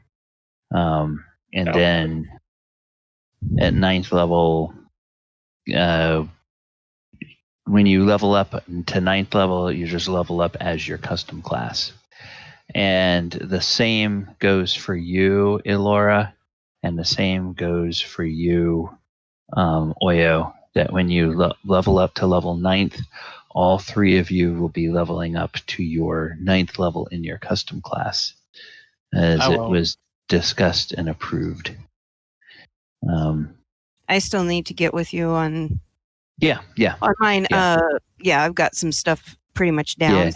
Yeah. The mechanically, the custom class is mystically tied to your scaling item. So that to take advantage of the custom class, it requires that you have your scaling item. Gotcha. Basically. So,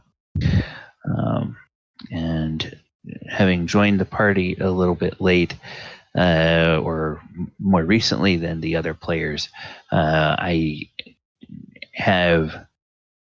am close to locking in on what a scaling item for Enka will be. No worries.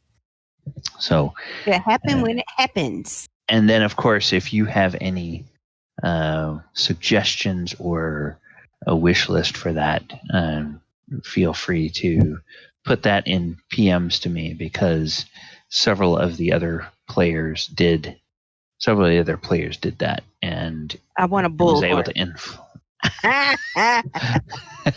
Was able to influence what you had. Okay, all right.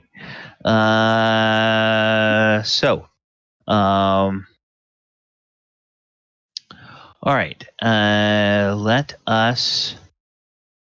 Let us go ahead and say that as the spirit guardians return to their respective lands, if you will, mystically, and without you guys having to call for him, Mochi shows up, looks around at all of you, and says, "Oh, well, are we ready to go back to the keep now?" Definitely. Enka's still kind of sitting there, and then she's kind of reached up and touched the stubs on her head. She's kind of like, "Ow." And Elora's just bear hugging a tree. Mochi says, "Oh, my goodness, Enka. Oh, my dear Adamant. And all of you look. Oh, you look gravely injured. Oh, come, let us get you back to where you can receive some healing." And he will. Yeah, I was gonna say, she gets up off the ground. She just, this sucks. He will have you all link hands, and for once, he doesn't make any quips or jokes about the 450th time that he's jumped. Yeah, but he will look at Elora significantly, and he will say, "Elora, are you ready?" Ginger.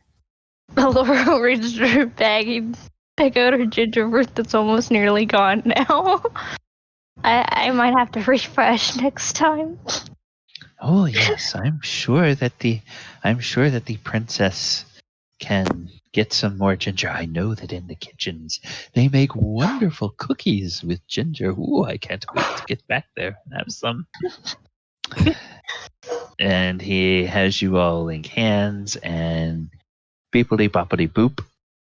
You are back in the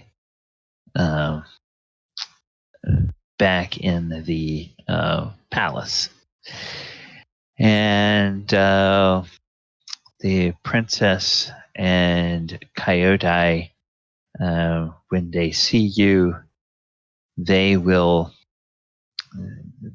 just be aghast at how gravely some of you have been wounded, and the princess will sort of gasp and cover her mouth when she sees Enka's horns. And the General Umezawa, he will look at all of you, and especially he'll look at Galibar and see how badly Galibar got injured. He'll be, it's obvious that was a very difficult fight indeed. The huge physical changes that happened that took place. Yeah. Not this time. This is when Enka really kind of notices that it's changing. She's like, did I miss something? What happened to him? Why are you white?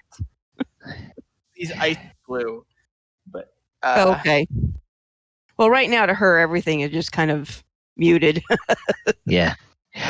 That reminds me, Chris, if you have an updated token for Galibar at some point, you can send that along, and I'll update your token in Roll20. I was gonna have Gonti make a new one for Galibar, but she's too busy at the moment, so I'm waiting for whenever she can do it because she knows how to talk Galibar. Okay. All right. So we can use the current one until then, unless you find something that's like a placeholder token that you'd like to use that more visually matches what Galibar is until you get the custom one done by Gonti. All right. So you all are. They don't pester you with any questions. They just immediately let you go to your quarters that you have been able to use and let you rest. Unless anyone has questions or wants to tell them anything. It's clear they're interested in knowing what happened, but they realize you guys need to heal up. Galibar will probably, because while he took a lot of damage, he's kind of at like a adrenaline high right now. So he'll stay by and explain what all happened from his point of view to them before he goes and lays down. Okay. All right. And just keep in mind that the next time you are all together with them, they will probably ask several of you to give your basically your side of the story of what happened. So gotcha. You guys can go and rest, and so you can either all go to a single area and rest, or you can each go to your separate rooms, or however you want to do that. So I will kind of watch after the other ones just to see what they're doing, other than, Galibar bringing Her Majesty up to speed on things. And she's kind of like touching her horns going, God damn it, they were already short to begin with. So she kind of looks around trying to figure out what to do at this point. It could be worse, Enka. Well, yeah, I could have changed into blue. I don't Saying think that in near Galibar. It's Or no? talking about his heat the stress burnt metal. metal look. Well, But at least you're still all there. there is something I can do with this. I just Like what? somebody who's willing to play with a bit of acid. Oh, I see. Elora kind of giggles to herself as Enka points out the blue markings on Adamant. They kind of look like spots. And she kind of draws like almost a circle around all of them with her finger and kind of makes them look into like leopard spots. Oh no, it's more like he the flames were so hot they burnt the whole front half of his body to the point that the front half is mostly blue and then fades. Have you seen the heat stress in right? Yes. So it looks like the tip of a blowtorch, essentially. But there's something I can do with it, too. Oh, I don't know what I'm going to do with. And she kind of looks up again. She's just like, with this, yeah. Your scars proudly, Enka. What? Wear your scars proudly. They earned it. Well, I'm missing a part of me. It's not that I've scarred or changed. I'm missing a part of me. I can't do like what my father taught me to do, which was we call it a goring rush. I don't have anything left to do that with. Other than that, are you okay? Oh, I'm all right. It was good to see my grandmother again, my village. But my home is here with you. Are you Is Galibar near you when you're saying about the Goring Rush stuff? Yeah. He'll say, when we were back in Waterdeep, we could always get like metal points for your horns. I could do that now. She kind of like tilts her head, and you've caught her interest. She's kind of like, really? Indeed. There are several minotaurs that have like horns broken off and they replace them with metal. Like there are orcs that have like metal tusk points after they break a tooth. I've made quite a few. You have? Indeed. Bless you. Will it not grow back? No. It's not like deer horns. What if a cleric was able to do something Character, I about believe this? that would require regeneration. I don't know. I was kind of one of those that had the stunted horns as a one of the member of the tribes. I mean, it's not really rare, but my horns were always a little smaller. She kind of looks really embarrassed. It's like, they were kind of like a little smaller than average, and so it's a lot of times why I spent so much time out in the fields and the stuff. It's how do you put it? It's a point of pride. The bigger the rack you have, the more attention you get. And she kind of blushes a little bit at the double entendre there a little bit. She's kind of like, the bigger the horns, the more prowess you had. And she said, I didn't have much in the way of prowess, Well, I imagine the bigger the horns, the more stress it's going to put on your neck.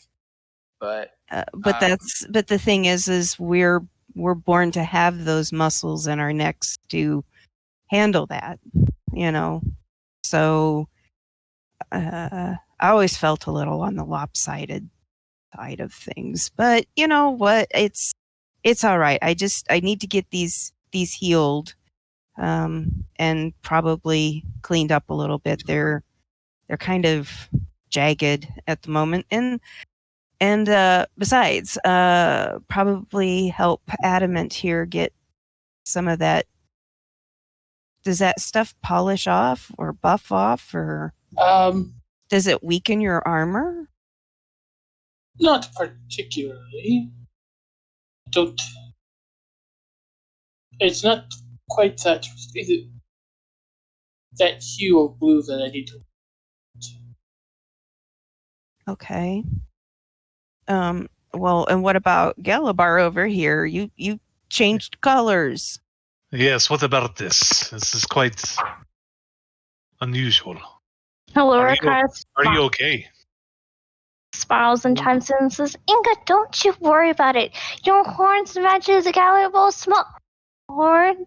And she kind of looks over at him and sees he has full horns and taking in that he changed strong colors and his bright blue eyes. And she kind of reaches over to his eye and then, like, almost pulls on his cheek to see if his eyes are still intact, like if they just magically leaped out and got replaced.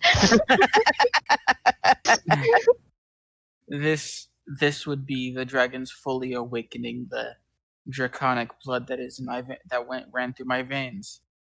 He like taps the armor scales that are on the silvery shiny armor scales that are basically cover his body now. He like grabs, he like touches the four horns that are on his head. Oh, I see how it is. I lose mine and they stuck them on your head. She kind of laughs. These are kind of dragon horns. Sure. Elora kind of smirks and goes behind Galibar and she starts doing something with seeds and flowers. Oh, God. Galibar's tail kind of smacks you on the side. She'll sit on it. Did you have a tail before? No. What's with a tail? It's a dragon tail. No, Elora can be like dragged along. She can just hold on to his tail and get dragged. Yes. Thank God I don't show you my tail. God. Only knows what you would do to mine. How does your tail feel? It would seem very awkward and perhaps affect your balance. Me or him? Oyo speaking to Gally. Okay. Galibar. Well, it's definitely new weight, but I'm also a bit bigger, so it feels rather balanced. Perhaps it will take time. Maybe. Knowing him and the way he fights, he'll have it mastered in no time. Elora kind of whispers over to Adamant and points up, like, come pick me up.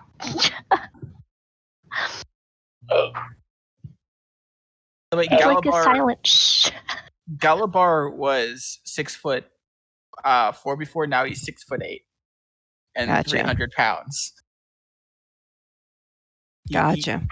Yeah. Oyo stands up and he says, I'm sorry, but I'm going to excuse myself. I have a lot to do. Mentally process. And Adamant, come see me when you have a chance, would you? Of course. Very well. And Oyohusa retires. to his chambers. I go Laura off. kind of pouts and waits for Adamant to pick her up finally so she can put this garland on Galibar's head. Adamant scoops her up and lifts her up in the air. She tucks it behind his back ears so he can't easily take it off from the behind. He would have to take it from the front way to push it back. And then wraps it around his small ears too, so it looks perfect and it emphasizes his horns and everything, making his grr turn into aww.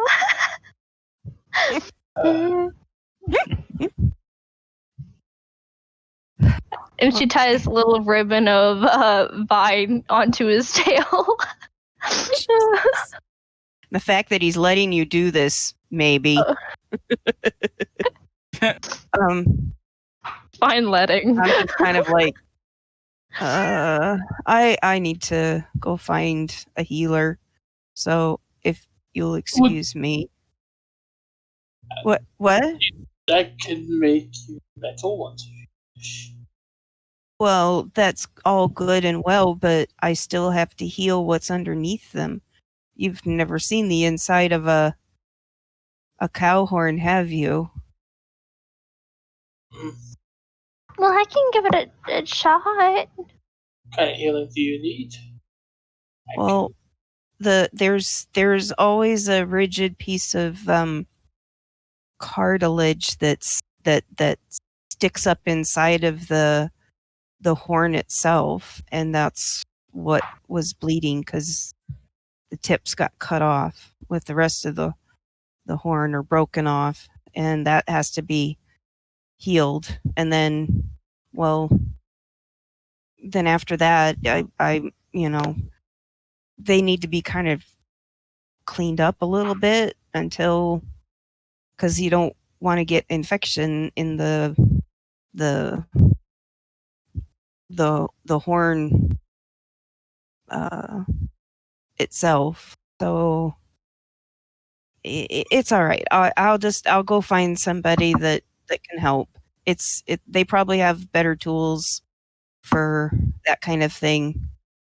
She's just kind of like, I'll be okay. I'll come back, and I will definitely take you up on the making new horns. But first, I need to get this all healed. So, yeah. She's kind of like, you guys go ahead. I'll meet up with you in a bit. Lori kind of pouts, says she can't help Enka with her horns. Galibar just looks at Enka and says, "There's probably like a farmer in town that deals with like bulls and cows and be able to help you with that." You see Enka's cheeks turn very, very flushed. Yeah. I know. Sorry. I'll see you later.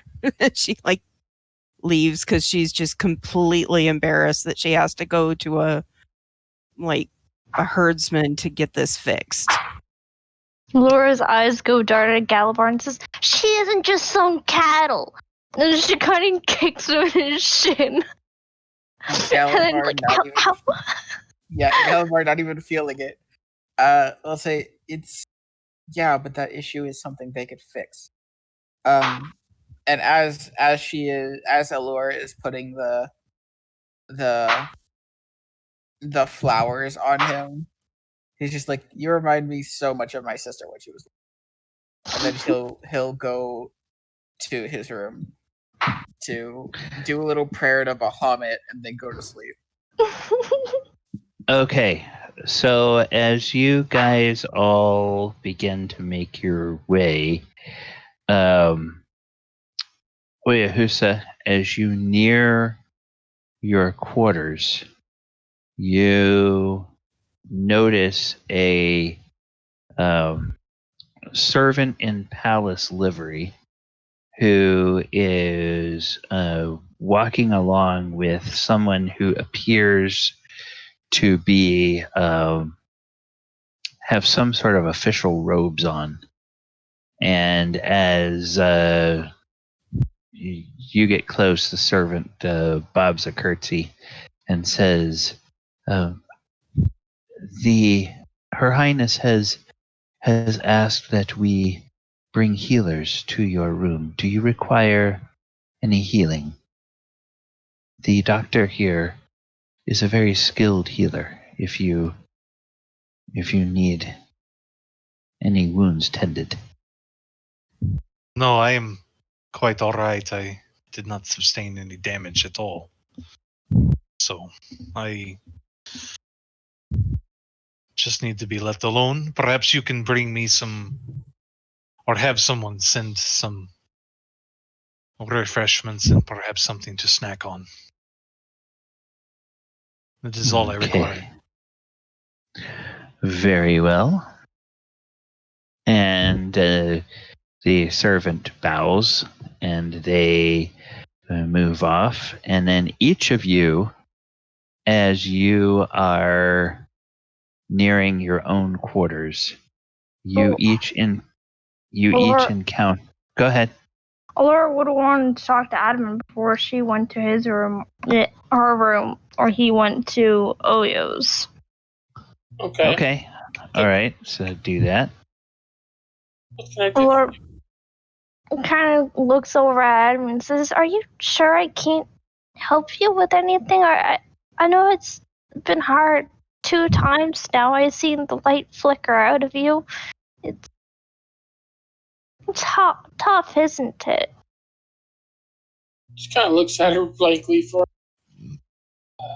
Well, there's a unique experience. But it's just another experience to add on more. So this time I did get to see my creator, my god.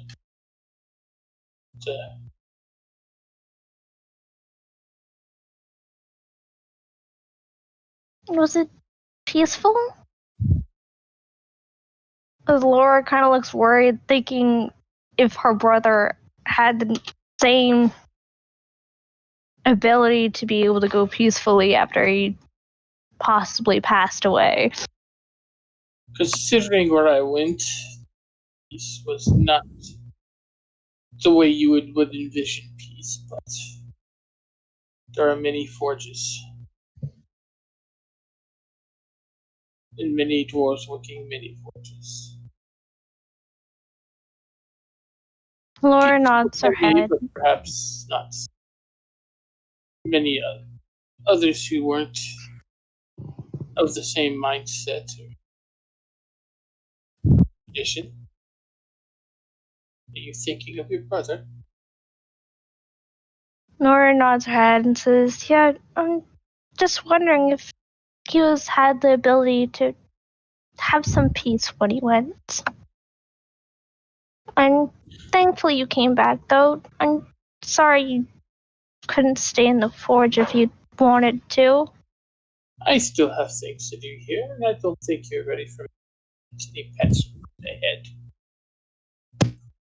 Laura tries and wraps her arms around Adamant like a hunk of metal and says, "I don't want to lose someone again." She kind of stops moving and pats her head awkwardly again. Pat. I'm glad you're packed. I'll do a better job next time. I promise. You have no plan. It was just unfortunate circumstance. Perhaps mixed with a bit of irony.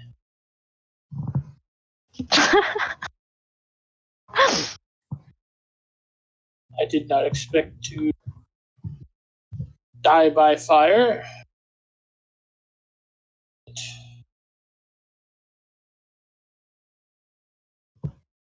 May this situation make us stronger. Exactly.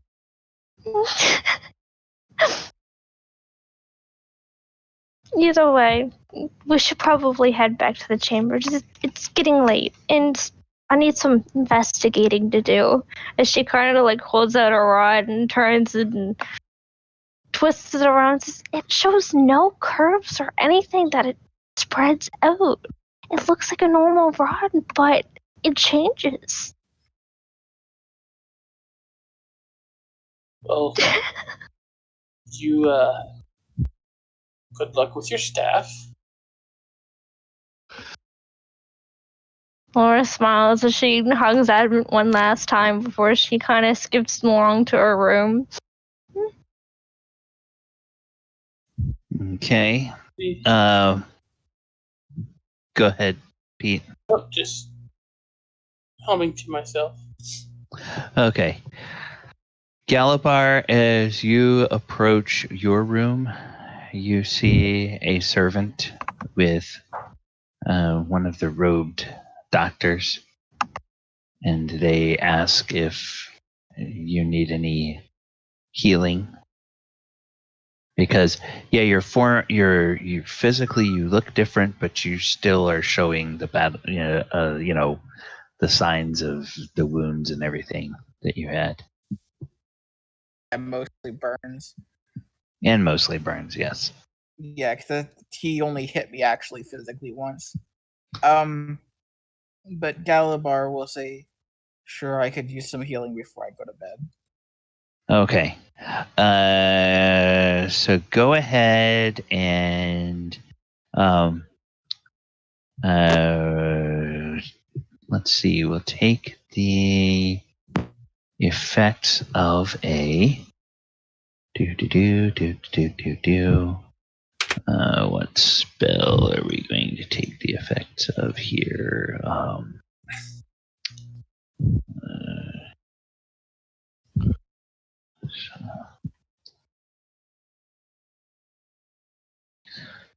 Okay, so then it's this, and it will be okay. So let's do. You'll get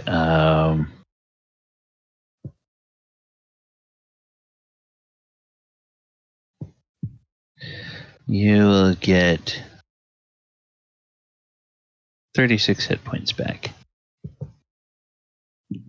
from a casting of the spell, and that'll also the burns are not permanent, so kind of the skin heals over, and it's that sort of pinkish healed skin or whatever for Galibar's current new skin color, whatever that would be.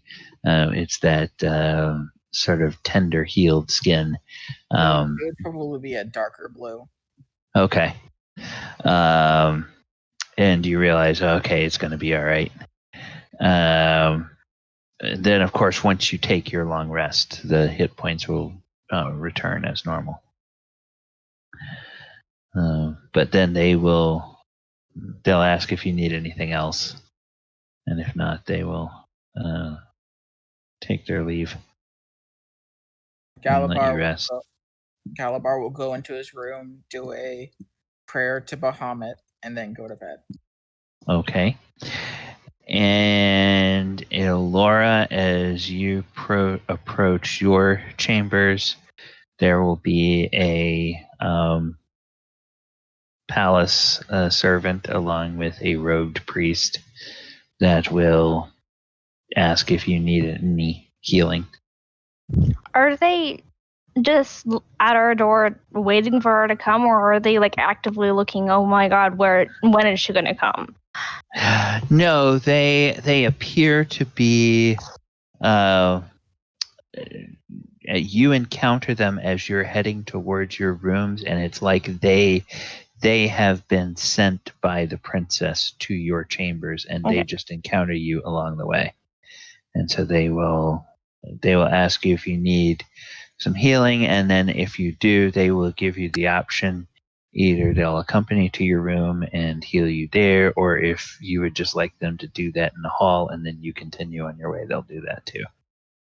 If they're just wandering around the hall, she'll kindly disagree, saying, "Yeah, I'm okay. I'm not that badly hurt, and she kind of looks at her arms, and it's kind of like covered in ash. It's just dirt.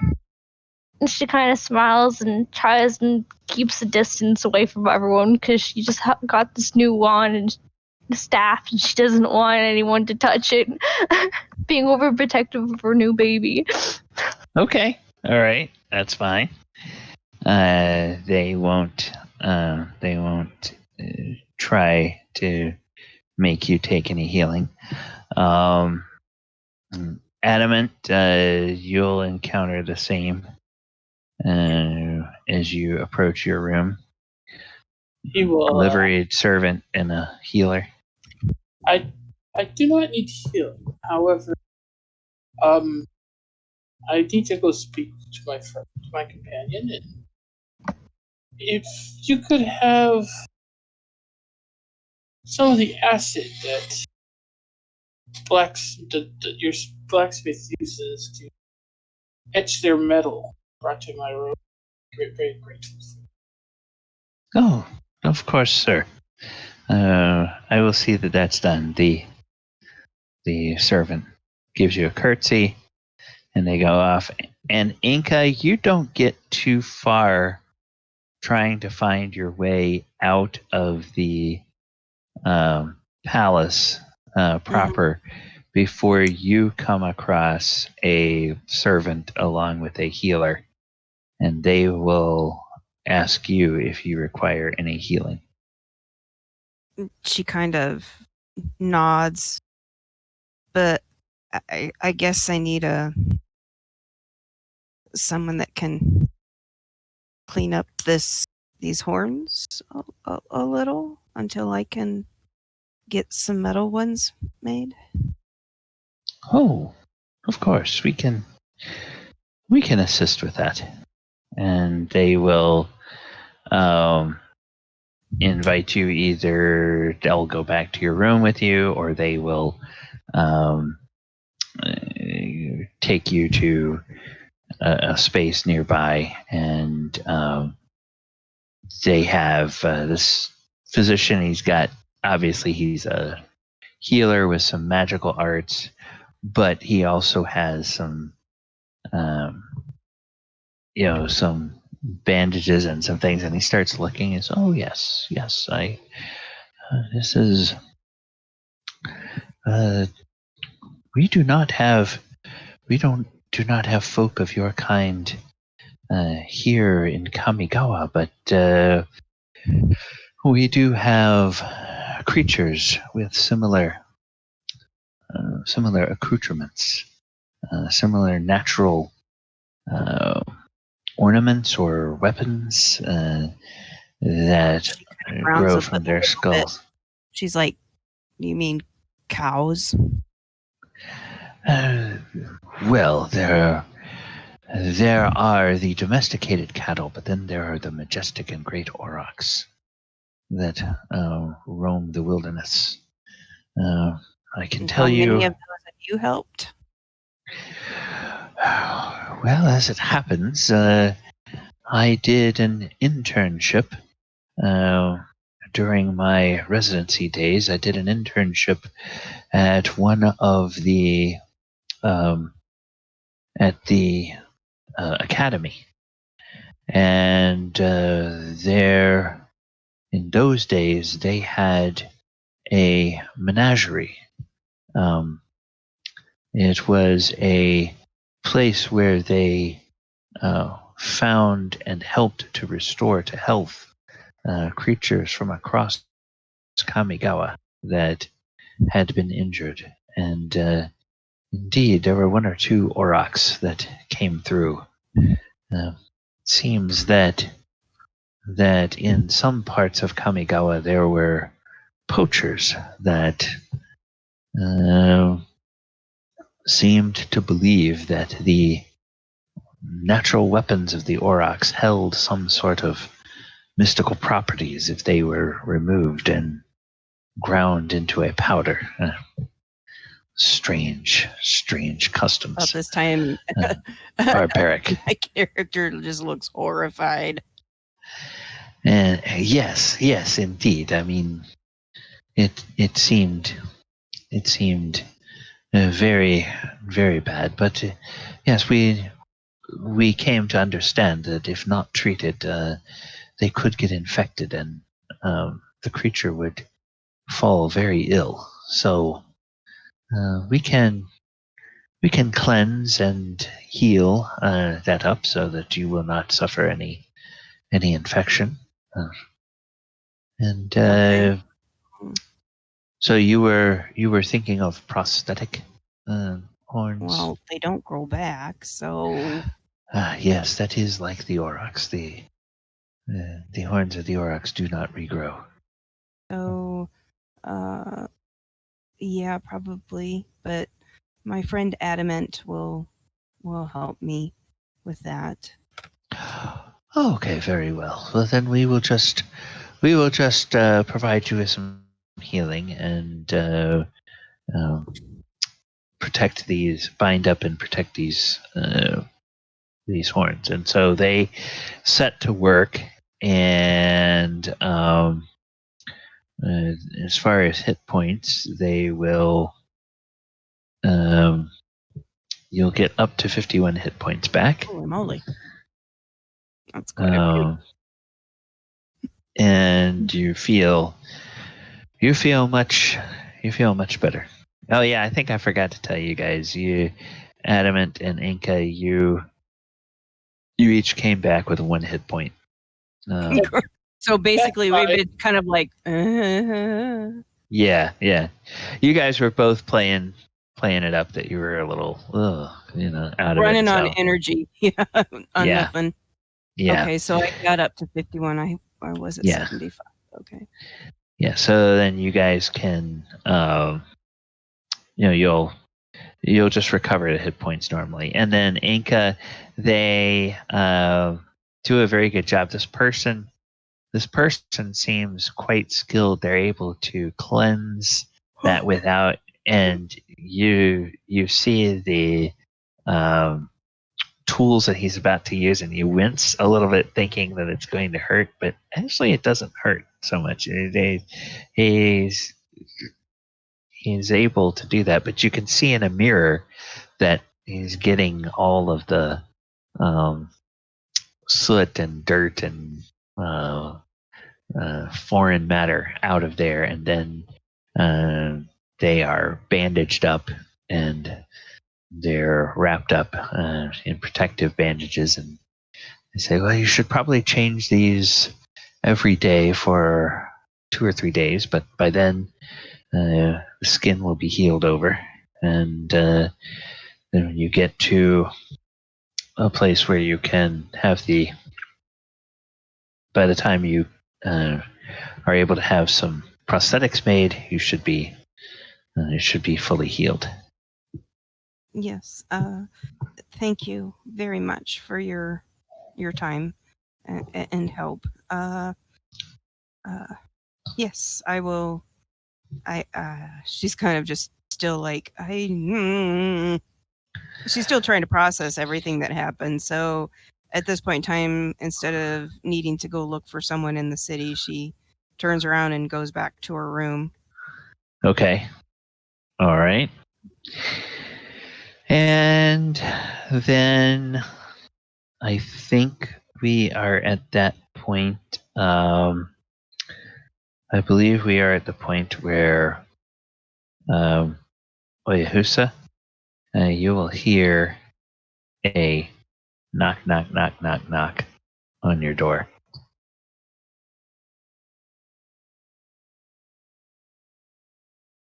Come in, please.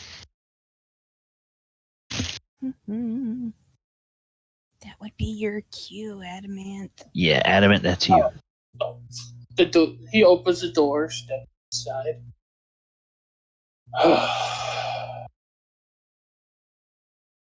I am here, Leo. Ayo stands up and he slowly walks over, and I thought I might have lost you, my friend. And he gives you a big hug. He kind of Yes. It was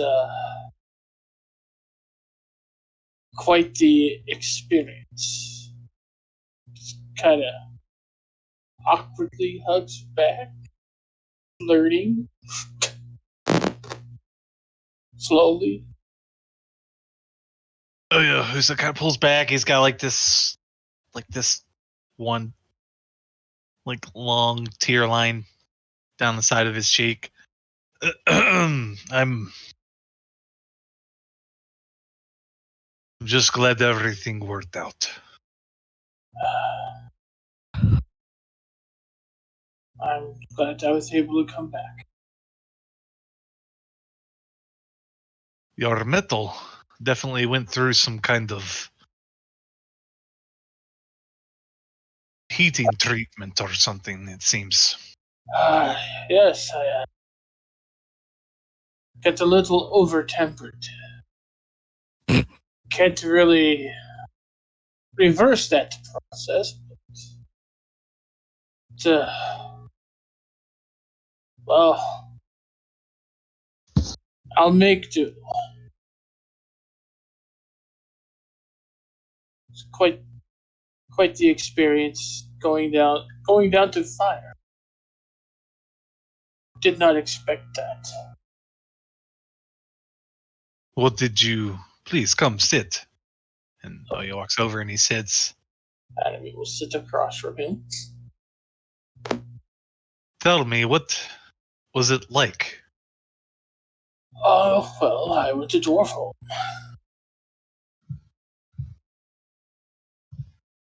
I saw Gilbar. Many other valiant dwarves who have fallen. I had the body of a dwarf. It's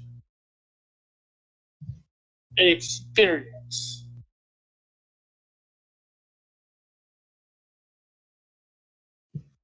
Anything else? Well, I saw my gods. Well, that's something, isn't it? It What is. was that like?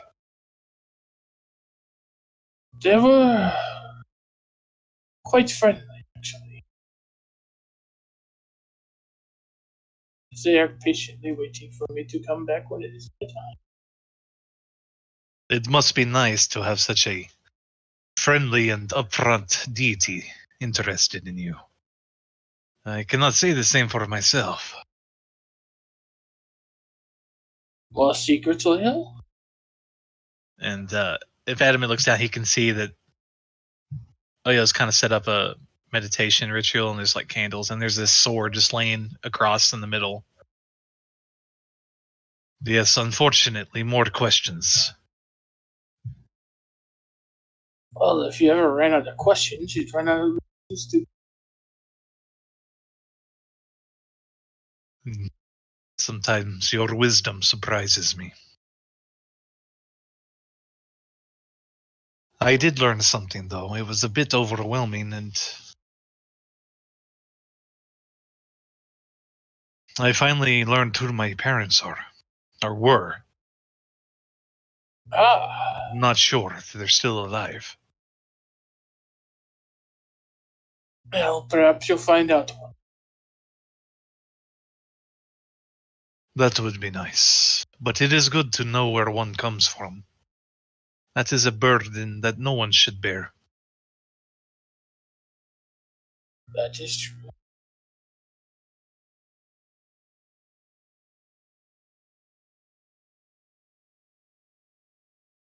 I have a strong feeling that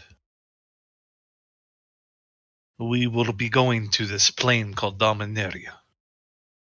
It seems that even Enka has a history there. So, Yes. The connection towards you is rather dominant.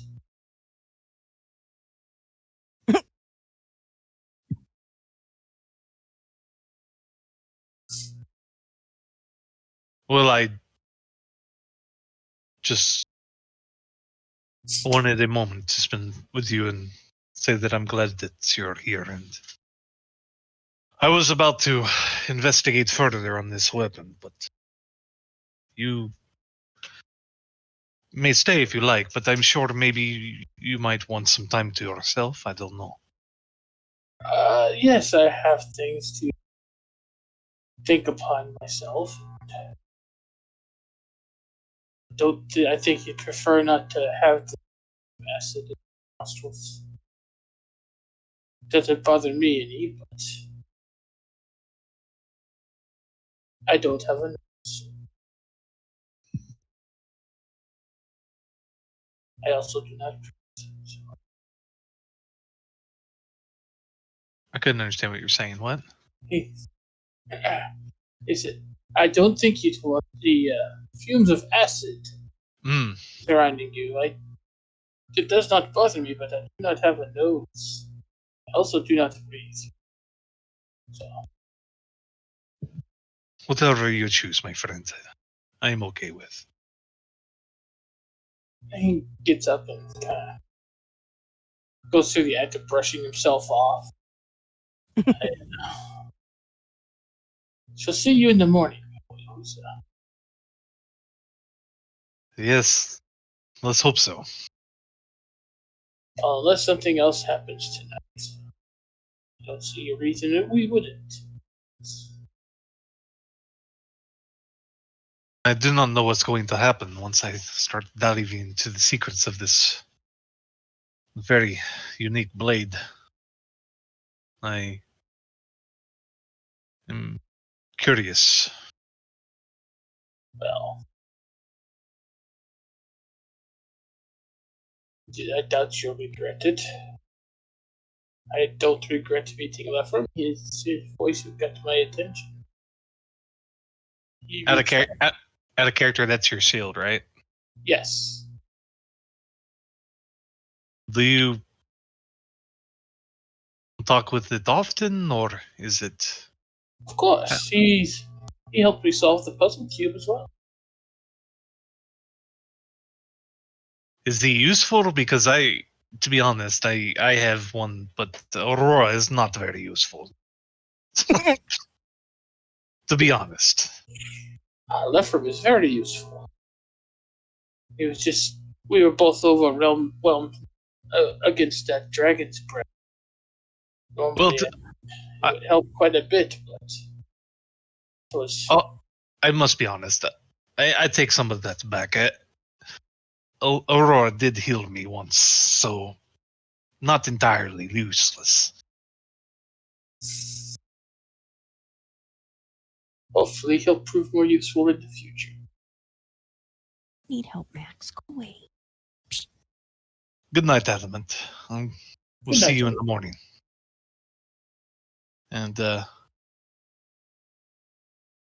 just kind of waits for him to leave, and yeah, he'll head out and head to his. He looks over at Aurora. I hope what I said did not offend you too greatly. Oh, well, the truth is, you haven't needed much of my help in the time we have been together. And now our time grows short. How do you mean?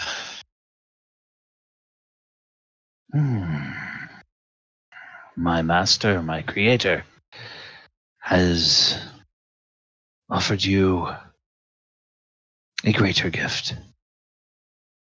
Once you attune to it,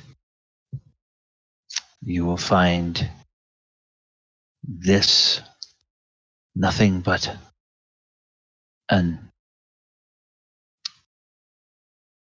a painted shell. I will be sent on to another to inhabit a different form. Will you speak to our master before that happens, or no? Oh, I get instructed by our master, by my creator. He does not deign for one such as me to talk back.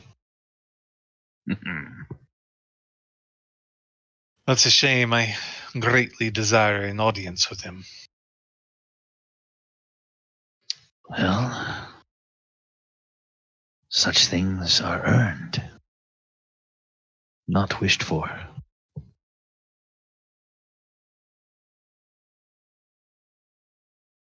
Do you know anything of this blade? Oh, I know that it will communicate with you in a time and a way of its own choosing.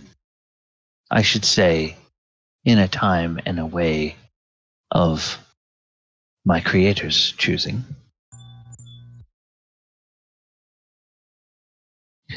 The longer you have it, the more you grow in your strength and your power, the more readily it will communicate with you.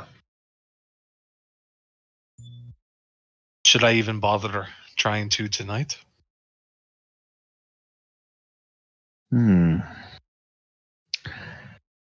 It is always wise to keep one's mind open for the influence and inspiration of one's patron. I think it is safe for you to recognize now that you have been chosen. My creator sees great promise in you. But still yet another test. Why do I get the feeling that it's test after test, and then maybe for a ultimate reward? But I get this strange feeling that I will not be myself, that there is a choice to be made. Do you think that is wrong? I think that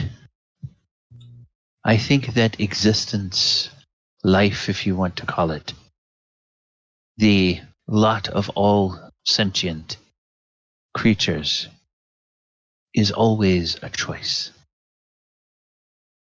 Nothing ever simply happens. Everything that one experiences is the result of choices.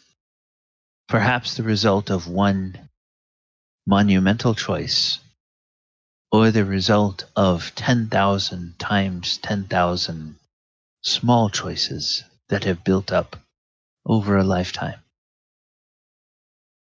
Where you are today is a result of choices you made long before you ever met me. Where you will be in 100 years is limited already by choices that you made in your youth. But there are still many paths that the choices you make between now and then can lead you. So, in a sense, every time you make a choice, you are a different person than you were before you made that choice.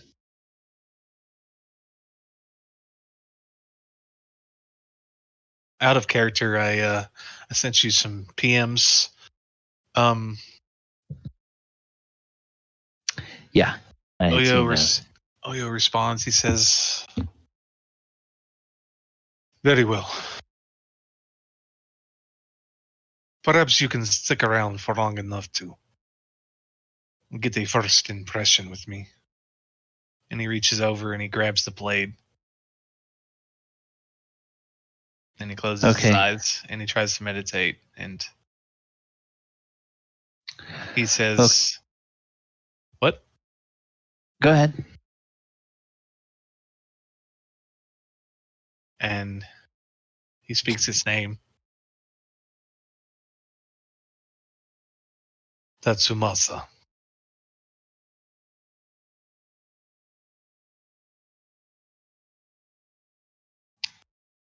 And there is Also, he's looking at the design. Could you explain what the hilt and all that stuff looked like again?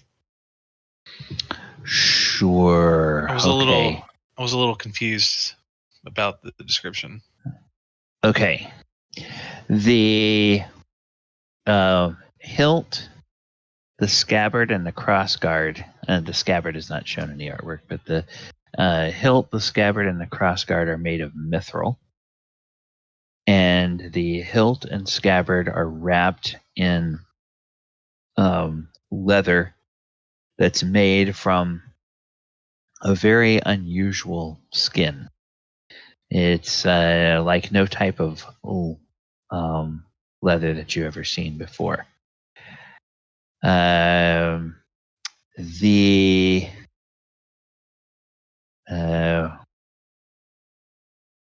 blade of the sword is made from what looks like pure obsidian.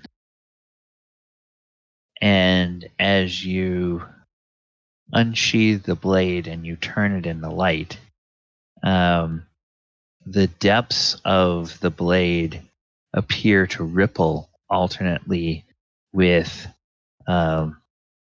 what looks like fire and then sort of the glint of ruby red.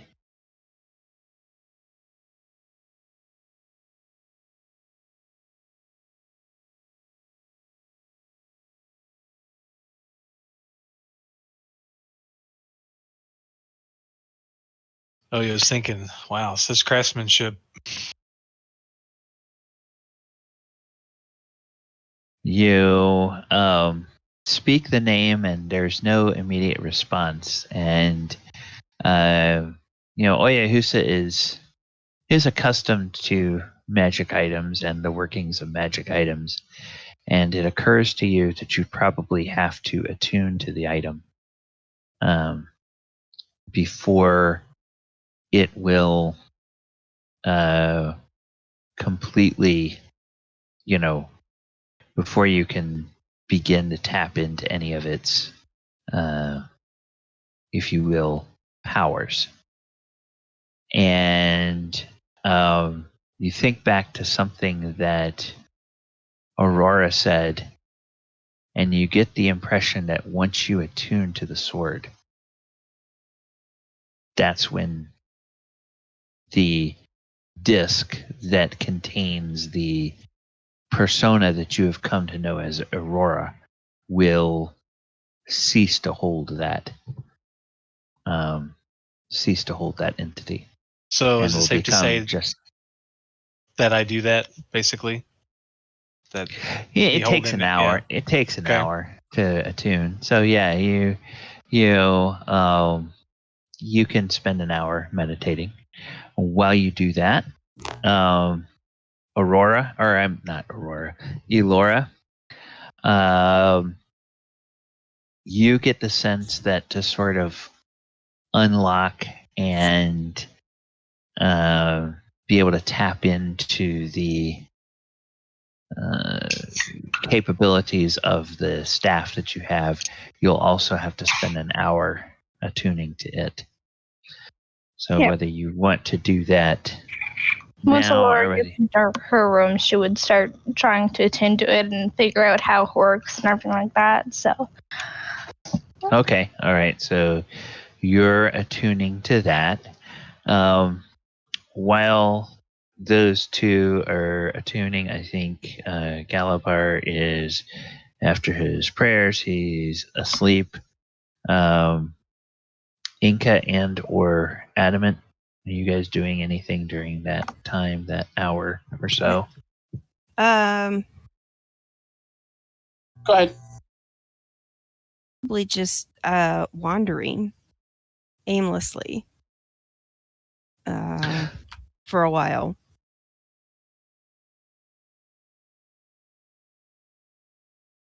That's Okay. pretty much it. And then she might go back to her well, she'll probably go back to her bedroom, but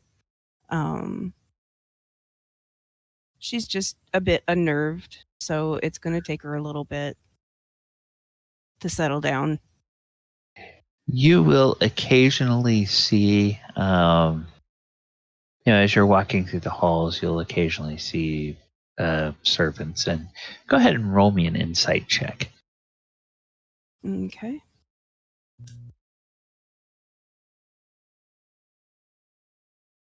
I will apologize. My computer was kind of going nutty. And so I had to close down one of my windows, so bear with me just a sec. Takes a long time to load. Anyway, okay, there we go. All right, so character sheet, insight, right there. Whoop. Holy shit! Wow. Sorry. Yeah, you realize that it's not happenstance that you see these servants in the palace. They're watching you, and furthermore, you realize they're watching you with a little bit of concern. They want to make sure that you're okay. They realize that, with the battle scars that you all came back with, you've been through something traumatic, and they don't want to disturb you if you don't want to be disturbed. But they're also like, okay, is she kind of disoriented? Does she need somebody to help her? And so they watch you long enough to realize, okay, when you're wandering, but you're not wandering because you are, you don't know where you are. You're just wandering to compose your thoughts. And once they see that, they're like, oh, okay. And then another one will see you, and they'll look at you a little bit like concerned, and they'll say, oh, okay. So then, but you Okay. just occasionally will see these folks, and they just have that sort of concerned look, but they don't approach you. Okay. She will find herself over at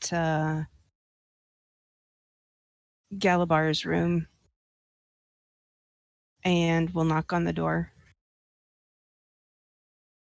Okay. Galibar, it's Oya, or it's goddamn. I need to go to bed. I'm so sorry.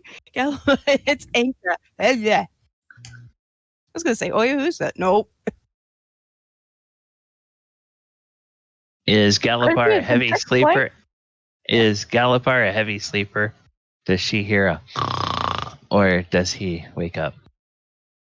I mean, his weapon would probably tell him to get up. Yeah, I mean, this is not danger sense. So, no, but yeah, I mean, it might. His weapon is the thing that alerts him if something comes nearby. So his weapon will probably be aware of it and tell him to wake up. So he'll get up. Hey, and come Enka's to the, here. Yep, he'll get up and walk over to the door and open it up. And you see these blue eyes. They're kind of a little bit sleepy as he opens the door. She looks a little embarrassed. I'm sorry. I didn't mean to wake you up. Do you still have some of that really strong drink, or the never-ending mug, or whatever it was that you gave Elora? Yeah, which one? I kind of do you need want? something to calm my nerves, I think. You want the dwarven ale, the honey mead, or the whiskey?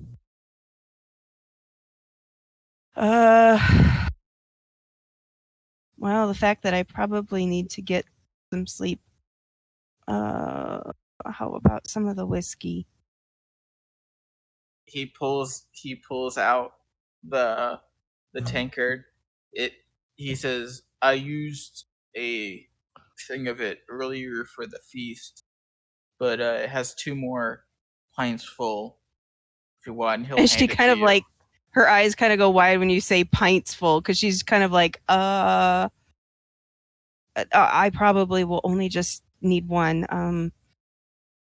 I should I be mean, like, okay with that. if you just say the word, it'll fill up with whiskey. Just say fill up with whiskey, or is there a special? No, he'll tell you the draconic word to fill it up. Okay. And then she repeats it, and yeah. It fills up with this. Well, it's Galibar's mug. So, what's the quality of the whiskey? I mean, it's obviously good, but does it have a particular odor or a particular aroma or color or anything like that? In real life, I'm not a drinker, so I have no It has idea. a nice Okay. amber liquid. It's really high quality whiskey because it's magic whiskey. Okay. Yeah.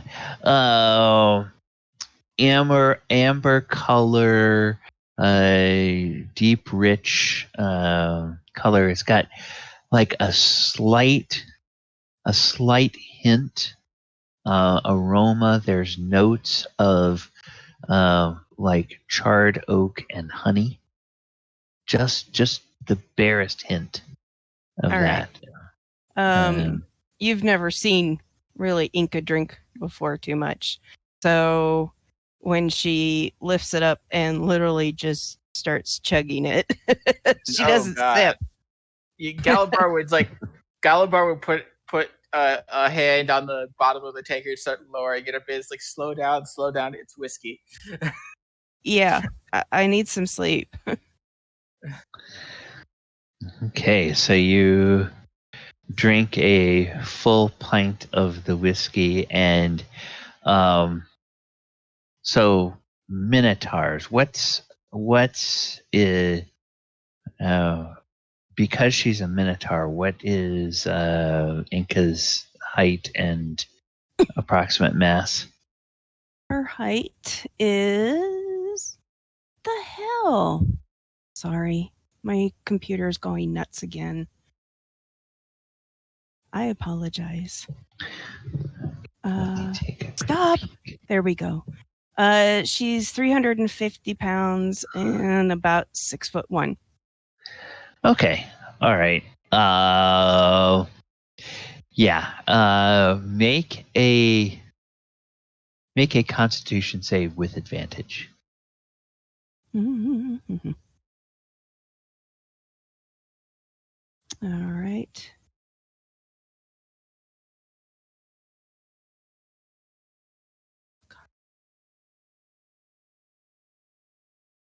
Oh yeah. You. I'm so sorry. Something's going that's wrong fine. with my computer. It rolled. Whether you can see it or not, it rolled, and it's fine. You got a 22. So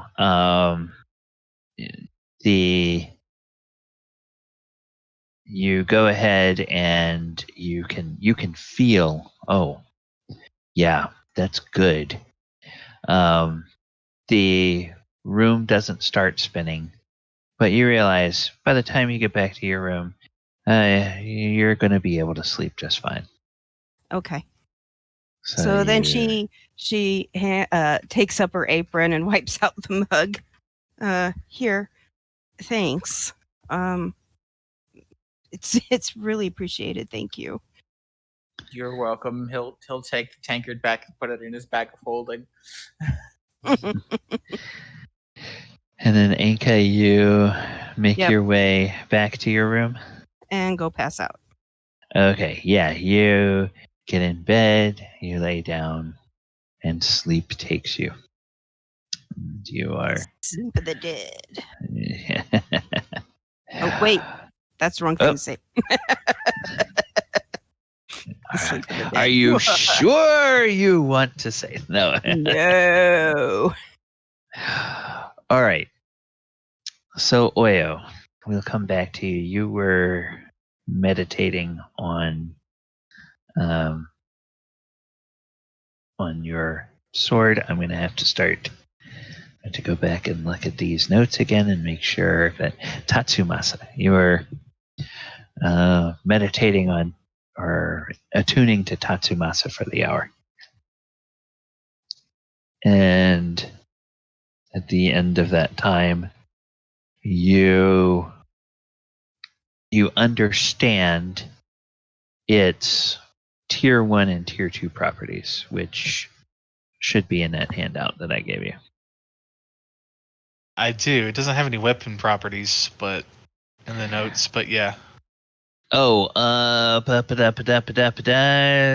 just make sure that did I not put that on there? Well, gosh, dang it. Is it a Oh, short okay, sword or a yeah. long? No, Or a long sword? it's a long sword. So, yeah, it's a long sword. So it's a long sword that has both the versatile property and it has And the finesse property. Yeah. And at tier 1, it's a +1. Oh, and I did forget on tier 2. With tier 2, it should be a There's no damage qualities or anything listed, but that's not a big deal. We can worry about that later. So I guess for whatever reason, not for whatever reason, but for that particular reason on there, that's how I'm even able to attune to this thing. Okay. yeah. So that means that I'm now proficient with it just because. Yep. You are Okay. proficient with it. All right. Because I was worried I wouldn't be able to use it. Oh, no. You're proficient with it. Okay. So yeah, he spends his time. He's meditating and attuning to this thing, and he's kind of got like this whole like candles and ritual thing going on. He's got like incense. He's got his tea poured. Yeah. And so what happens when it gets close to the hour of this attuning? Well, you realize several of the benefits. There's a couple of spell-like effects that you are able to use once per long rest, and there is a feature that you gain that is going to make one of Oyohusa's favorite tactics in battle a lot more useful for him.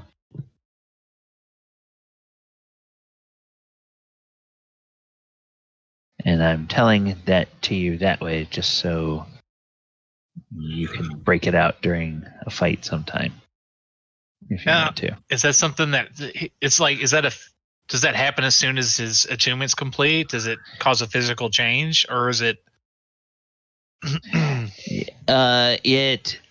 It causes, yes, it's a feature that your character gains upon attunement. There's any outward effect of that, anything that anybody else could see, I'm going to leave that up to you, or whether that's just something that you realize, oh. Yeah, let's say it does. What does that look like? What does that look like? Okay, you are inspecting the blade, and for a moment you see your reflection in the blade, and then you notice something, your vision blurs for a moment, and then it gets clear again. And you look and you see that your pupils, they now look like hourglasses.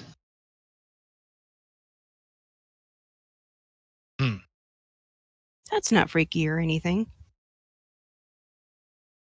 And then if you close your eyes and concentrate and open them again, your pupils can go back to normal. Do they look like dragon eyes? But with the hourglass, like iris in the middle, kind of thing. No, they don't have the vertical slit like. Well, I guess the pupil is more vertical, but it's, instead of being a slit like a dragon's eyes or a cat's eyes or something like that, it's the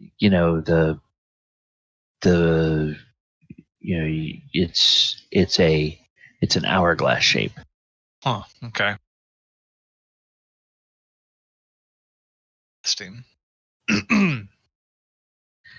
But then you can, if you close your eyes and concentrate and open your eyes again and look, you can force your pupils back to a normal elf-looking pupil. Okay, so his eyes are still hazel. Yeah, But, yeah. Okay, cool. It's like a hazel green, and then it's with Yeah. gold flecks, and then it's got that hourglass sign. Okay, cool.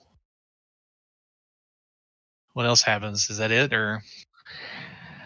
Well, I mean, you're not fighting anything, so there's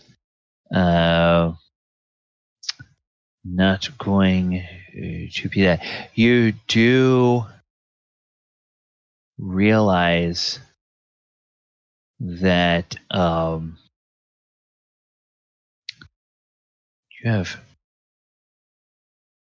you feel a bit more charming.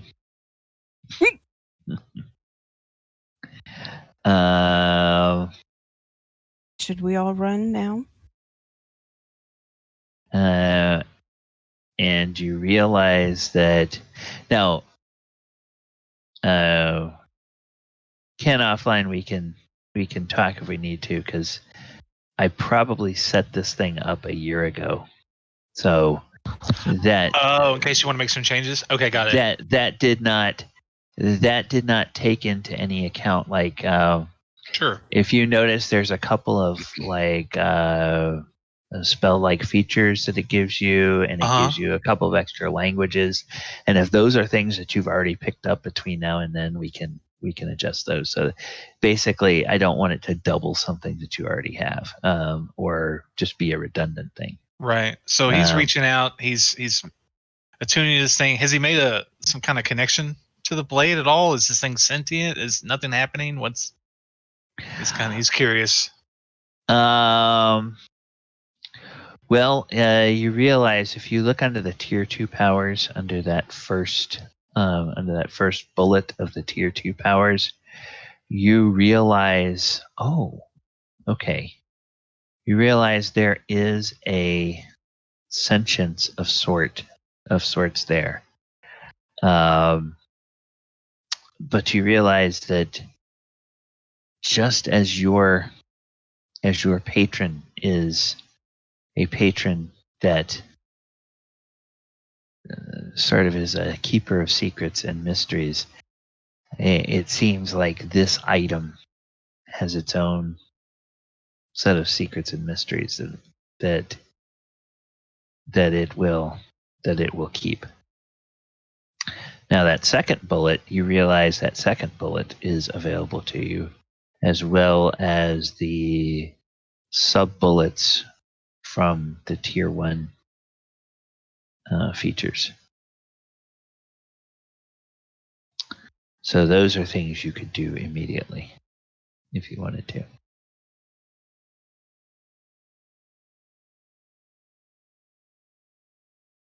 No, he's like, he doesn't know what to think. He's like, is he aware So he's not really aware yet of. I mean, he's kind of disappointed. He's like, well, shit, I thought this was a sentient weapon. So he's like, wow. So he's just kind of getting used to the abilities and things that this thing has given him, which is quite fascinating. But I guess he's going to have to spend more time just doing that, you know? Okay. So. Okay. And then after spending that time attuning, would you then go into your normal 4-hour meditation? Yeah, definitely. Okay. All right. Then in that case, you will be getting you'll be getting a PM either later in the session or after the session, depending on what all goes on. But it will be something that happens during your meditation. Okay. Anybody doing anything else? Let me. If they have, Adamant, you were going to do something. yeah, if they brought what he asked for, Oh yeah, they will bring that by your chambers within probably by the time that Oyohusa has finished meditating or attuning to his weapon. after what he's going to do is he's going to find some stone or something that he can deposit himself on, and he is going to get a rag that can stand up to this, and he's going to wipe himself down with the acid rather liberally. You've seen how the acid etched the blades and armor and stuff. That is what he's doing. Okay. Instead of trying to hide the new scars, he's going to make them look decent. Okay. So is there any... Oh, yes, actually there is. As you do that, I'm glad you mentioned that, because there's something that I decided on Adamant's behalf earlier today. So let me do this.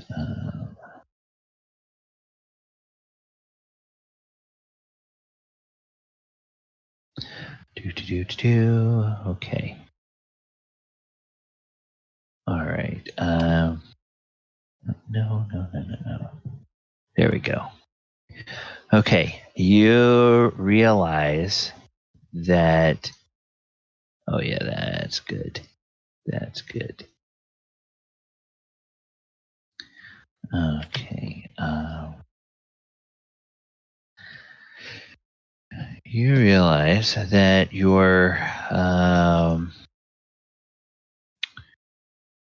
have this, and I'm going to do it in a PM to Pete so that he sees this. One of your, or at least one, and perhaps more, up to you, of your scars in the metal has this particular appearance to it. And it is this and this and this here and here. Come on. And there we go.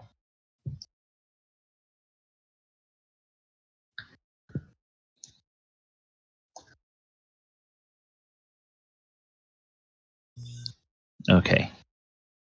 One of them has that appearance. Okay, then. All right. Yes.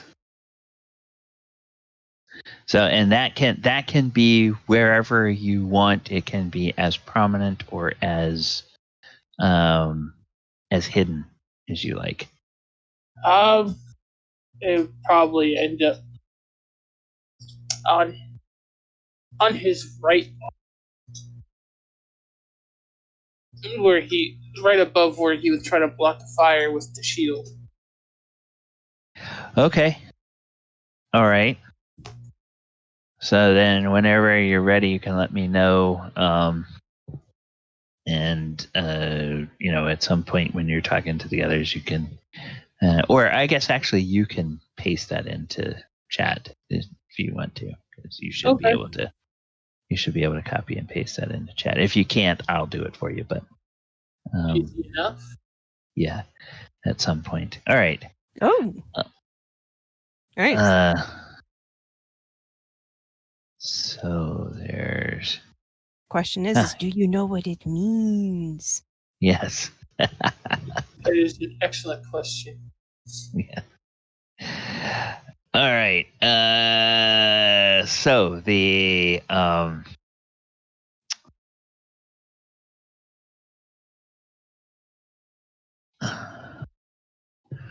Oyohusa, as you are meditating, you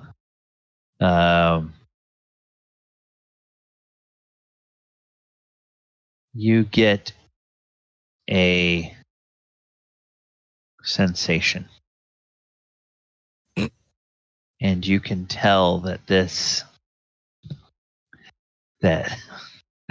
is a an entity is reaching out to you, reaching out to your mind, and it tells you that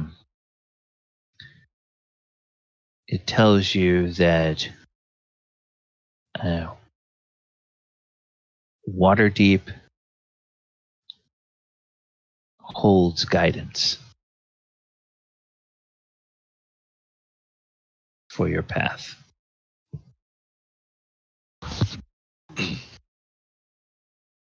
It's kind of a cryptic message like that. It just says Waterdeep holds guidance for your path. Is it like a language in my mind, or is it a spoken word, or I mean, what is it? It's more like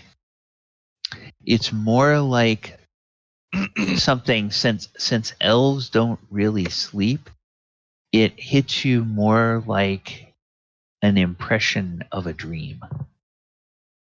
But I message you. So like a but you know it to be vision. Yeah, but you know it to be a true dream. I see. So yeah.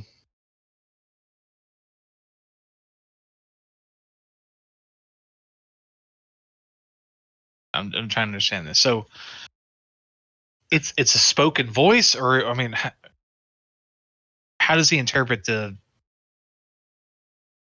Does he feel like he's in an astral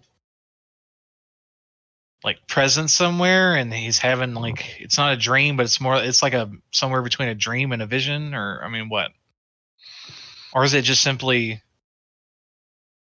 It's something that the more you think on it, the more you realize it's coming from Tatsumasa. And you know, based on what Aurora had told you before, you sense that this is some way that Aurora's creator and the creator of Tatsumasa is sort of giving you guidance through the sword. Okay. Does that communication get better with time, or is it always is it kind of like that all the time, or does he not really know, or is it more like a distant thing? What I'm wondering, is it like his fault that he's not getting a more clear message, or? communication? Like, is he doing something wrong or? You don't know that. Hmm. He doesn't. He doesn't know that yet. Okay. But So he realizes there is some intelligence either within the sword or coming through the sword that is giving him this. And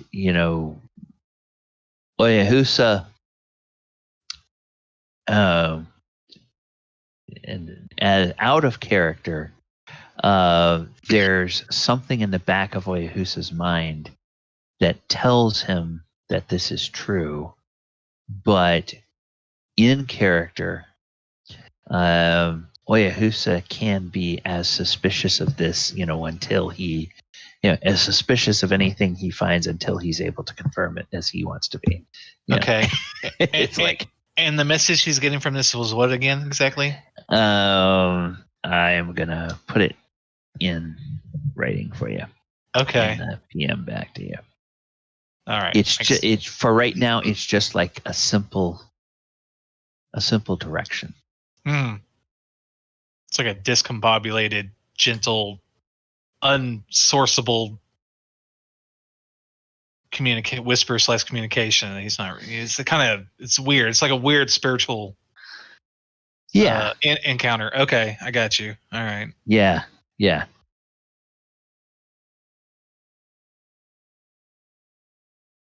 At some point in the back of Oyo's mind, he's like, "Oh, of course, I get the difficult artifact to work with. It's great." Backseat driver. I didn't hear what you said. What? Mine's a backseat driver. I wouldn't be.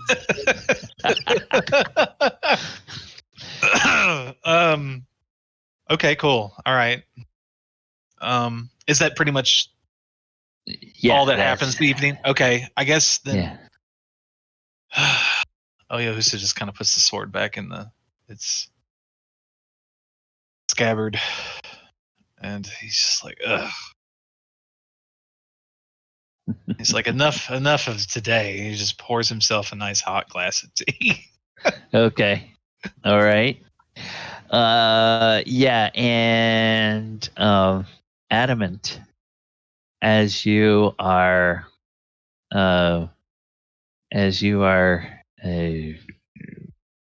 washing yourself or cleansing yourself with the acid. So you're giving yourself that acid bath.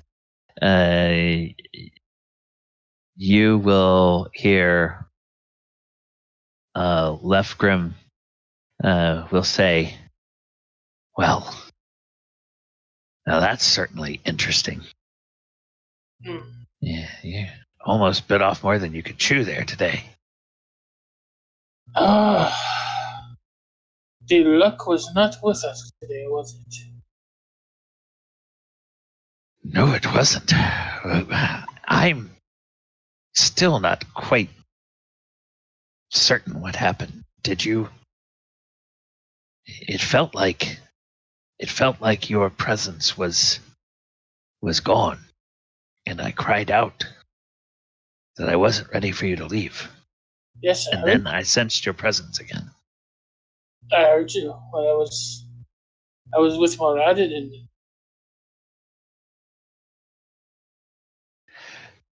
What?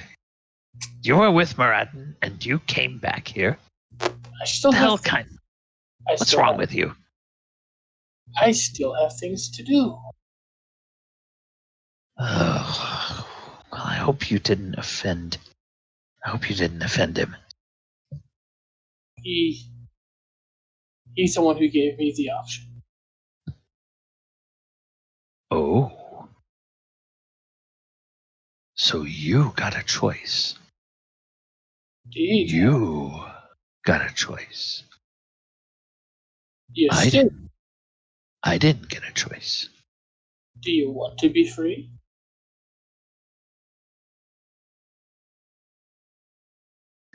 There's a long silence. He says, I sometimes forget. I have a penance. I think that is why I did not get a choice. It would be paid at some point. Yes. I only hope that those millennia locked away in that tomb counted for something. Although part of me fears that the clock on my penance was stopped while I was not in the possession of one of Moradin's servants. Ephraim, as long as I move, I will have you with me. And Oh, well, that's good. if we But have to find a way to free you of this, I will do so. Okay, well,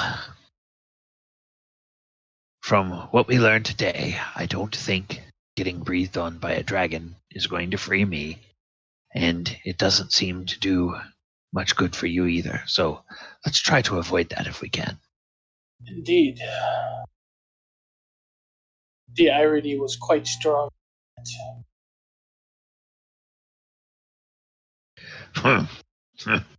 Well, that's Moradin for you. I did get to see my master. Oh, That you did. That was nice. Does he fare well? He is working on a personal commission. Oh, a personal commission from From Lord from the Adamant. from the creator. Indeed. Oh, well, then your master is blessed indeed. As are you for getting such an audience. I will not say that I am jealous, for I was not turned away by the creator, but I was allowed this penance. It is a soldier's life. We serve. We serve and we serve and we serve. And then when we cannot serve anymore, we are asked to serve yet again. And we do, because that's what we do as soldiers. I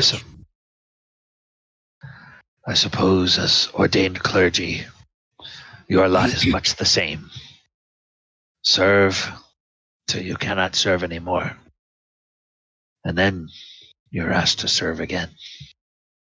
Yes. So that's a curious looking mark. He looks at his arm. Indeed. I didn't notice it until I etched it. I don't know what it means.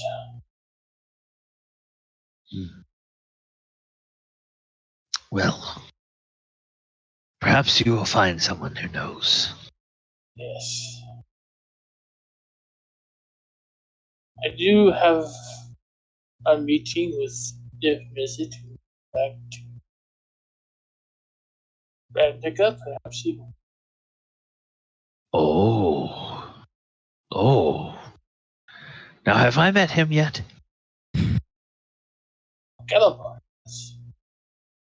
Galibar has. Oh, okay. He is a large dragon as well. Oh, well. Please try not to say anything that will get him to breathe on you. Well, I seem to have a habit of speaking my mind. Yes. Well,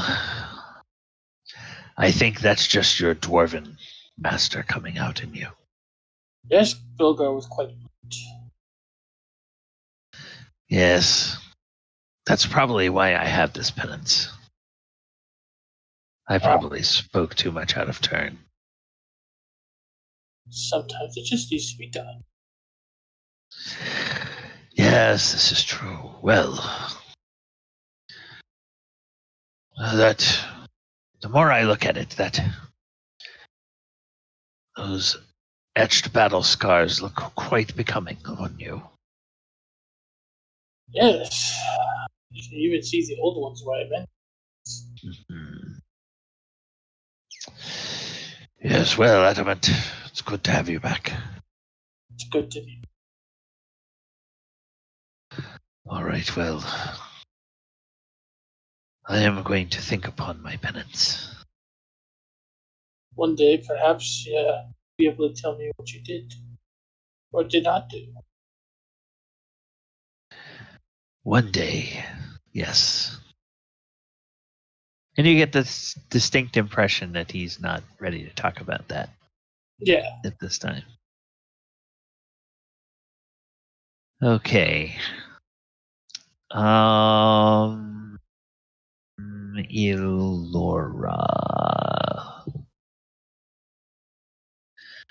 We go to this. Oh, right. Control this. Come on. All right. So, Elora, do you go ahead and attune to your? Most definitely. Okay. So you will notice that there are that you become aware of the tier 1 and tier 2 powers that this Jesus. that this has. Sorry. Yeah, that does sound painful. So you can. I'm gonna say that you can have those. You can activate those in whatever way you want to. So, like if you would imagine that you have to have a specific command word for each of those, you can do that, and you can just make up that command word and jot that down somewhere so you remember what it is. I'm not going to ask you to tell me. So you can like those two powers that you have there. Then you also have the tier 2 powers. And let's see. All right. And then you can figure out what the command would be for that. And if you want any of those tier 2 powers to have the same command word, or if they would each have a different one, you can choose that as well. Okay. So touching into the powers of the wand, she'll go over and say, "Oh my god!" And she'll be talking to herself in amazement of how such a weak-looking thing can hold so much power. But the most thing that she is interested in is just someone Wormfang. That is its name, right? Okay. Yes. You figure out whatever the command word is, and the head of the staff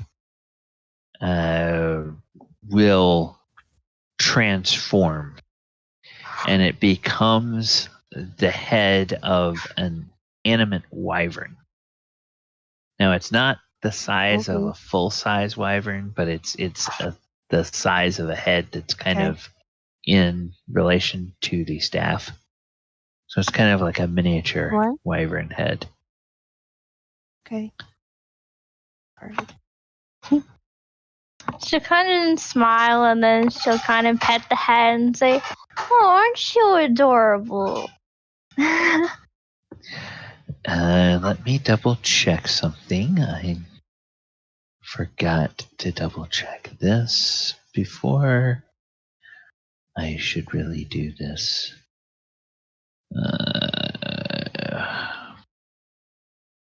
I need to. Okay. Yeah, it just sort of does that thing kind of like a cat, where when you pet its head, it just sort of like tries to bump up into your hand to get scratched some more. And I just was double checking. Wyverns do not have any language, so Aww. it appears to understand you, but it can't speak. Hey, what's your name? You do like to name one thing, right? I have just an incy-vincy feeling saying that it is. She'll go over and scratch the chin and Yeah, it seems to like that. So can you show me what you can do? Like, if she kind of like gives out her arm and says, "Do you want to play fetch?" Try and bite. You cannot get it to bite you. She's gonna huff something. It's like, okay, fine. I see how it is. Yeah. But you know what? I think you would get really along with Griffey, and Vego and Mega, they'll just love you. She'll go back to scratching behind his ears and Yeah, you kind of feel like it's purring a little bit.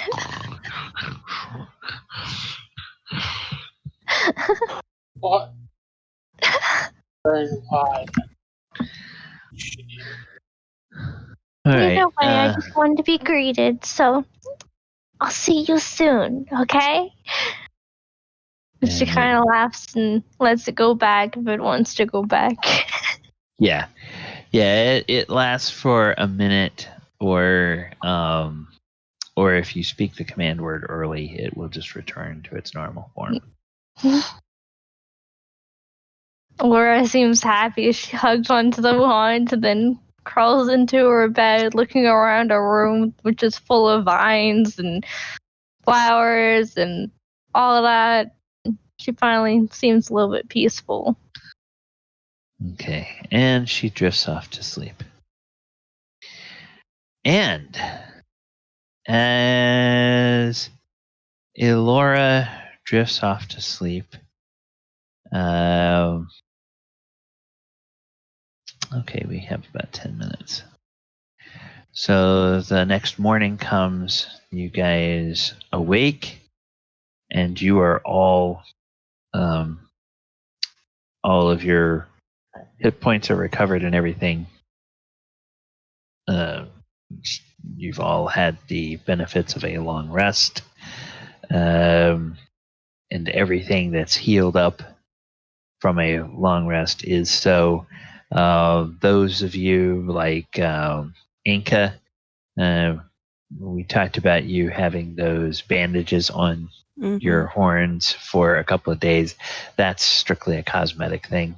And if you think that she wouldn't run around with bandages on, then she doesn't have to have them. So yeah, she probably would, just to keep other people from seeing. Okay. All right.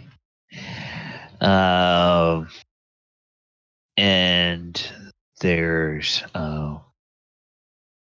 the call that you got used to when you were here before, call to breakfast, and you're invited to go and dine with Her Majesty and Coyote.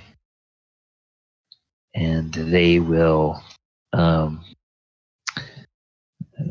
eagerly listen to any of you that want to tell them about your adventures or about the fight that you had with Ryusei. Well, before we get into that, so I'll pull out the Sunblade and hold it. I believe this is yours. Oh, thank you. Thank you. That is most appreciated. The encounter seems to have been extremely harsh, and you all of you came back somehow different. They look at Galibar. You appear to have somehow grown, and they look at Enka and at Adamant, saying, "You appear to have borne particular brunt of the battle."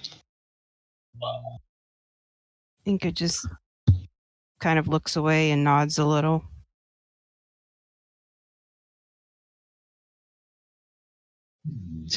It was a taxing battle, to be sure.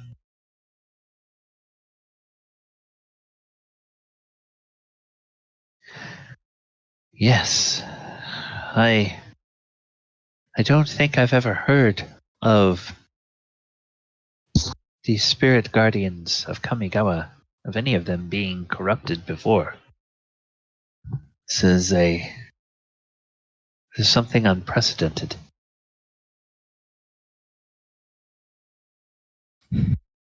Well, it's something new for your history, yes?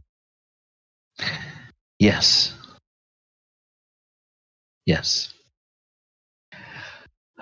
But we did have word. A messenger arrived at the palace late last night. A messenger from our scouts in Takanuma Swamp. We have news. We know where Heartless Hidetsugu is hiding.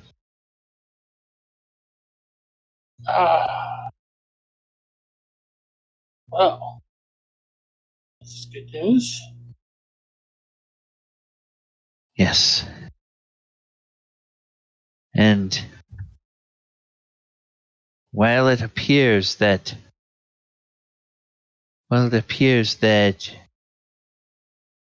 he is no longer possessed by Oni Hitokuchi, the Oni of Chaos, there is an entity that is near him that may be the weakened avatar of this Oni. It looks formidable. However, But the good news is that Hidetsugu seems weakened. So perhaps the avatar of the Oni is weakened as well. kind of rubs his chin for a minute. What if we went after the Avatar instead of Hitsuga?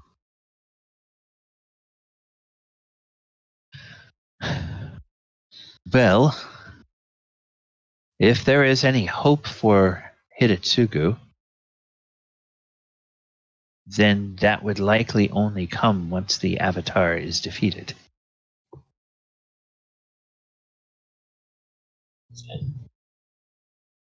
We wish to save him or the Kill him. Seems like our course of action is clear. Looks at the others. Enka will just nod. Yes, I believe you're right.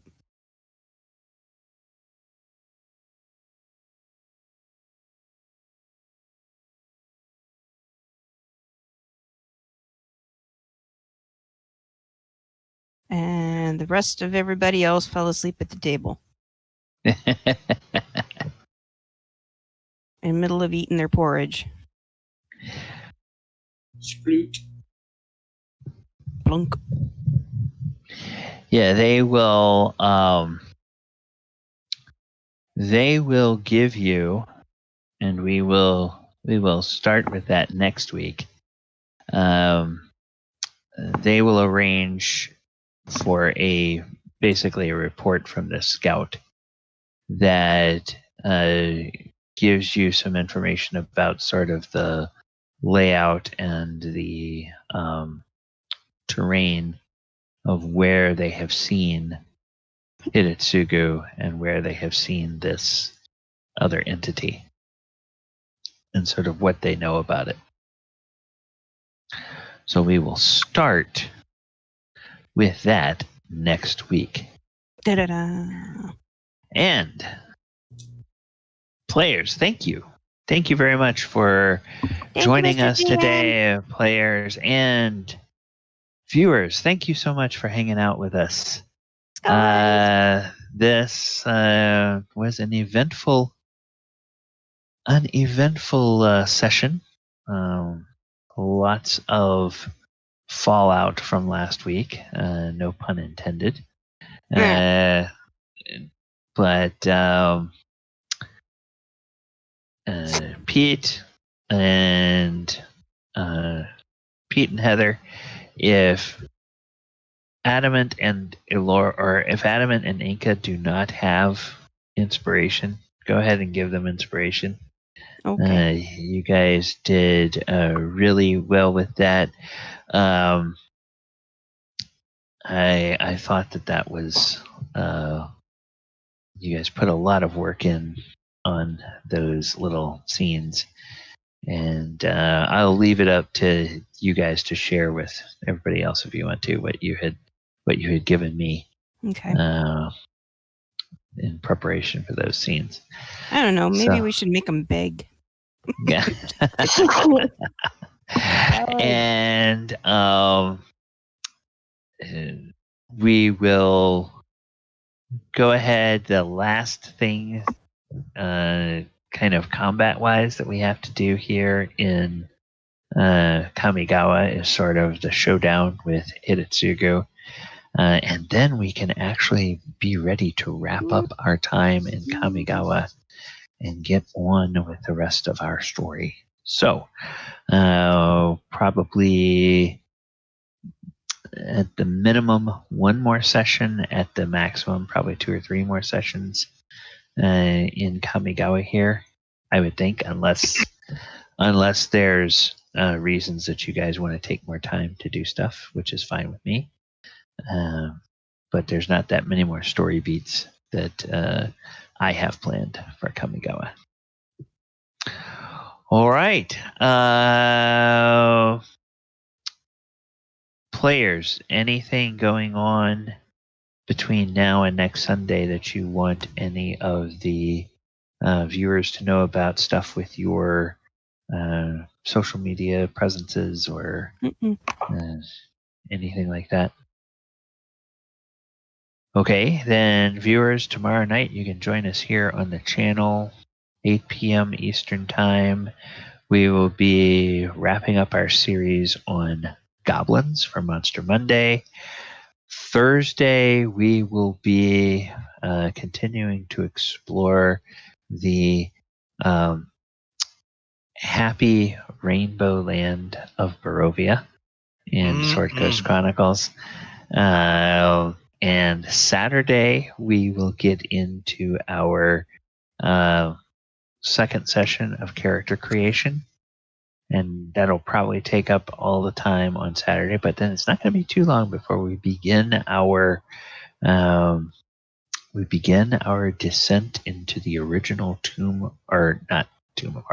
original Temple of Elemental Evil in our Saturday night 2nd edition D&D game that we will be kicking off. So Yay! you guys can come to that. And then next Sunday, finding out about what waits in store for the party as they go to face Hidetsugu. I gotta remember to get that swamp one done for you. Okay. Yeah, All right. Don't get yourself swamped. But Yeah, you don't want to get well, bogged down. okay. What did he say? Pete. Take that inspiration away, bait. Not quite bad enough for that, but getting close. Yeah. Getting close. All right, so let me for that, but no, there we go. All right, so let's go take a look at the small streamer community, see who is doing what. Okay. Today we're here to honor the legacy.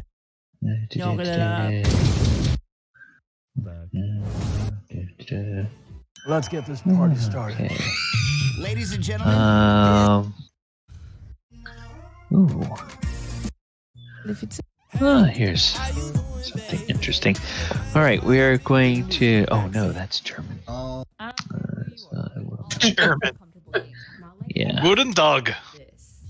Yeah. They're mein Schnitzel. Okay. Oh.